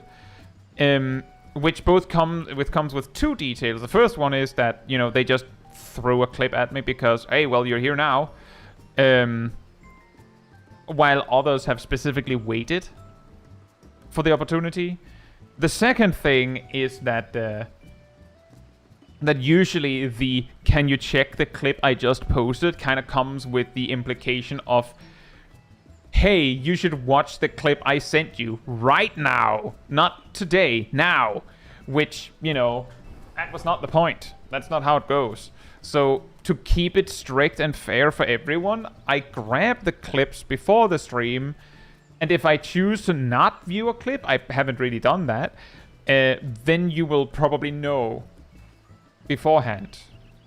Because I usually list what clips I have before, like, at the very start, and I reiterate it, like, when we start watching clips. And it's also because a lot of the time, the clips come with, you know, an explanation. I was doing so-and-so, I would like advice on this and that. And if I grab the clip live, then I might not properly understand, like properly read and interpret what it is that you asked of me. So I might miss that. And I say that while it sounds silly, the one time I actually did yoink a clip right then, live on stream, I missed everything they said that I was supposed to do with it, which basically ruined the whole point of the clip. So yeah, if you can post a clip for clip review, but at best, you would, you know, get it reviewed tomorrow if the next walk and talk was tomorrow. And at worst, typically, you would have to wait 2 weeks if you just missed it. Sometimes there might be other reasons why it's more than 2 weeks, but you submit the clip and then I'll get to it. If it's actually something where you're asking for advice, sometimes there are also people that just hang out on the Discord server that will go and give you some advice. Like sometimes, there's slow mode in the clip review. Sometimes someone will drop like a wall of text explaining what you can do.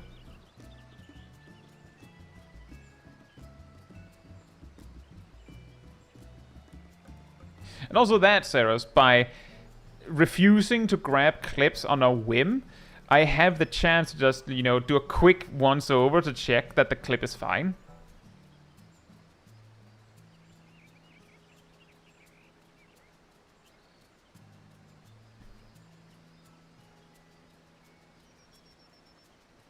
Yeah, I think my favorite boss theme in the game is probably To the Edge, which also makes pretty good sense, I guess, because one of my favorite dungeon themes of all time is Mortal Instance, which is the one that that takes place in Amarot, and one of my favorite zone themes is Neath Dark Waters, which is the zone that Amarot is located in. In fact, if you go far enough back on the channel, you'll find that the original background music for every video was Neath Dark Waters. And the only reason why I didn't use Mortal Instance was because it's a little too aggressive. It's a little too wild for the content I make.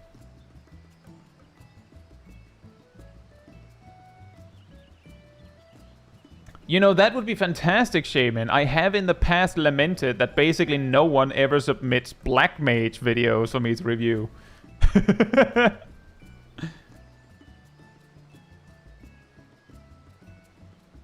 What if someone was to send a clip that on the surface looks like a standard gameplay clip, but once it starts you notice it's a meme, like a Benny G video or something? I mean, I would probably ask about it.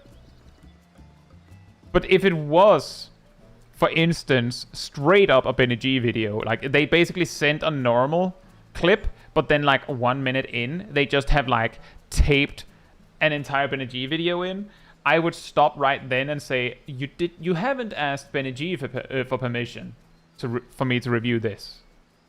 So I can't help you there. I would stop right then. If I recognize that it's not yours and you don't have permission from the original creator, then I don't want to review it. I once reviewed a video from Cyanotic Scribe in full on Walk and Talk. However, the person that posted it specifically asked in the comments of the video for permission for me to review it, and Cyanotic Scribe responded with yes. And that was the only reason that I reviewed it on like live. I basically I reacted to it, right? Is what really happened. Do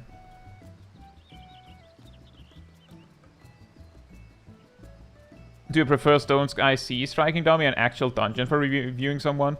People generally only post a dungeon run, which is fine. It depends on what you need. Because if you just say, I don't know anything, that's not, like, that's less... That's complicated, right? I know, okay. But see, that's the thing, Bronzom. That's what makes me stand out, right? There are people that have made reaction videos on my content. I don't go and claim their videos. Both because, I mean, they at least added to it. And also, those that have made reaction content out of my videos are massively much smaller than my channel, and there's just no reason to.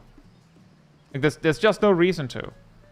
It's almost certainly like a channel that is so small that it's not like they're like stealing my content to like monetize it like that. And besides, they're actually commenting a lot on it. Like, they're pausing to talk about it, and they're actually talking about it and adding to it.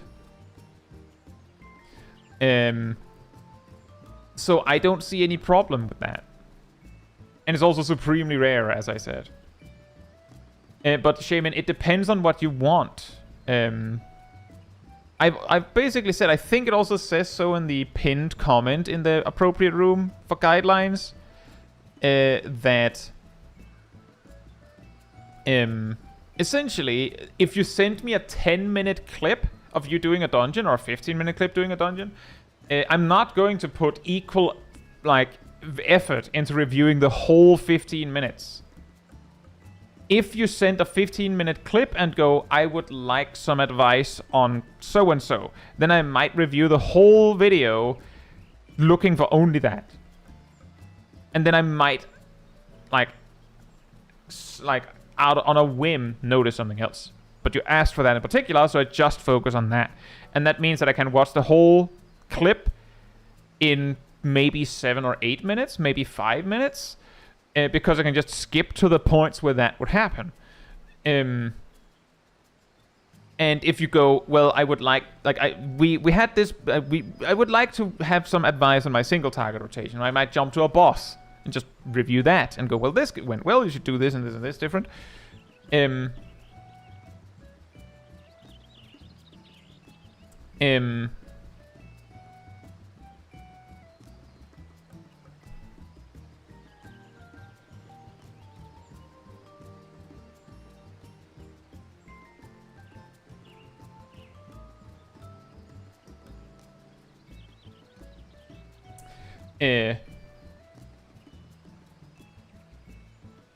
Why not 6 or 7 minutes? It could be any length. I'm not saying that I can't review it in 6 or 7 minutes, or that there's like a time limit. It's more that the longer the clip is,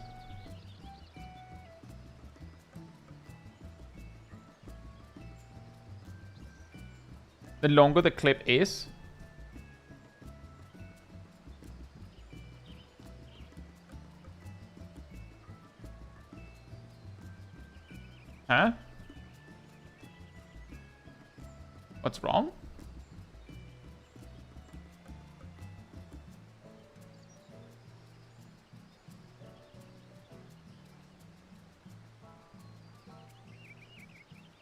Oh.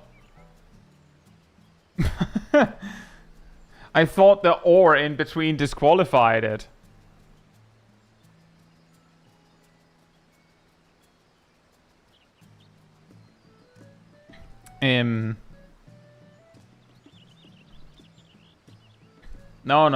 No ban. Also, hey Dunson, hope you're doing well.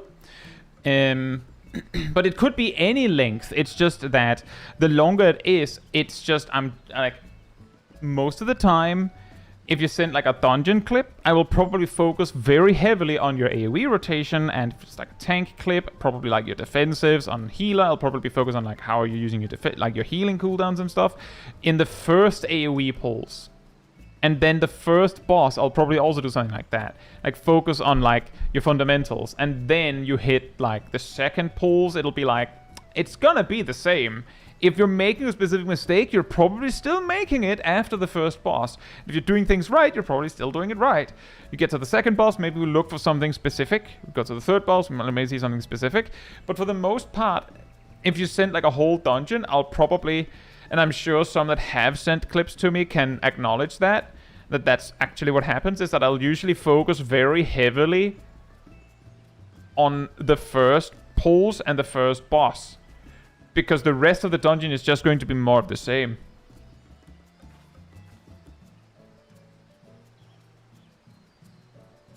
And if it isn't, then, I mean, I'll probably notice by watching it faster. So if you know what it is that you need to get reviewed, then doing it in any content where you can check that is fine. You could, for example, go to Stone Sky Sea and beat do a striking dummy there. You could also just go to a striking dummy anywhere and just do your rotation for a while. You could also just do a dungeon. You could do a trial. You could do a raid, and do that. Of course, the trial and the raid and the dungeons can introduce issues where what's tripping you up is boss mechanics. But I mean, that's also something you'd need to learn. Like for instance, with Black Mage, you could demonstrate your rotation on striking dummy, but it's also possible that once you get in a real fight, you can't do that as perfectly. And then there might be different advice to be given. So, there's more to it. Exactly, Shaq. Exactly. Ken says, can I have some red mage rotation advice? I have a feeling that you would probably be better at it than me. And that's good, Shaman.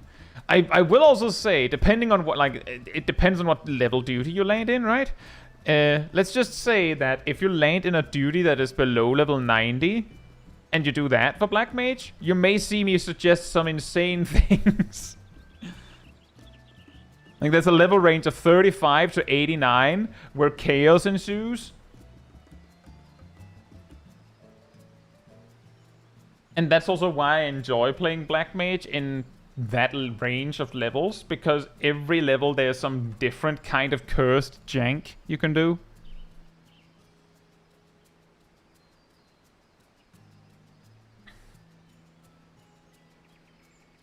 Anyway, we got 17 duties. And let's see, we have 1, 2, 3 MSQ roulettes, and 1, 2, 3, 4, 5 leveling dungeons, and 1, 2, 3, 4, 5, 6, 7, 8 guild tests, and 1 normal raid.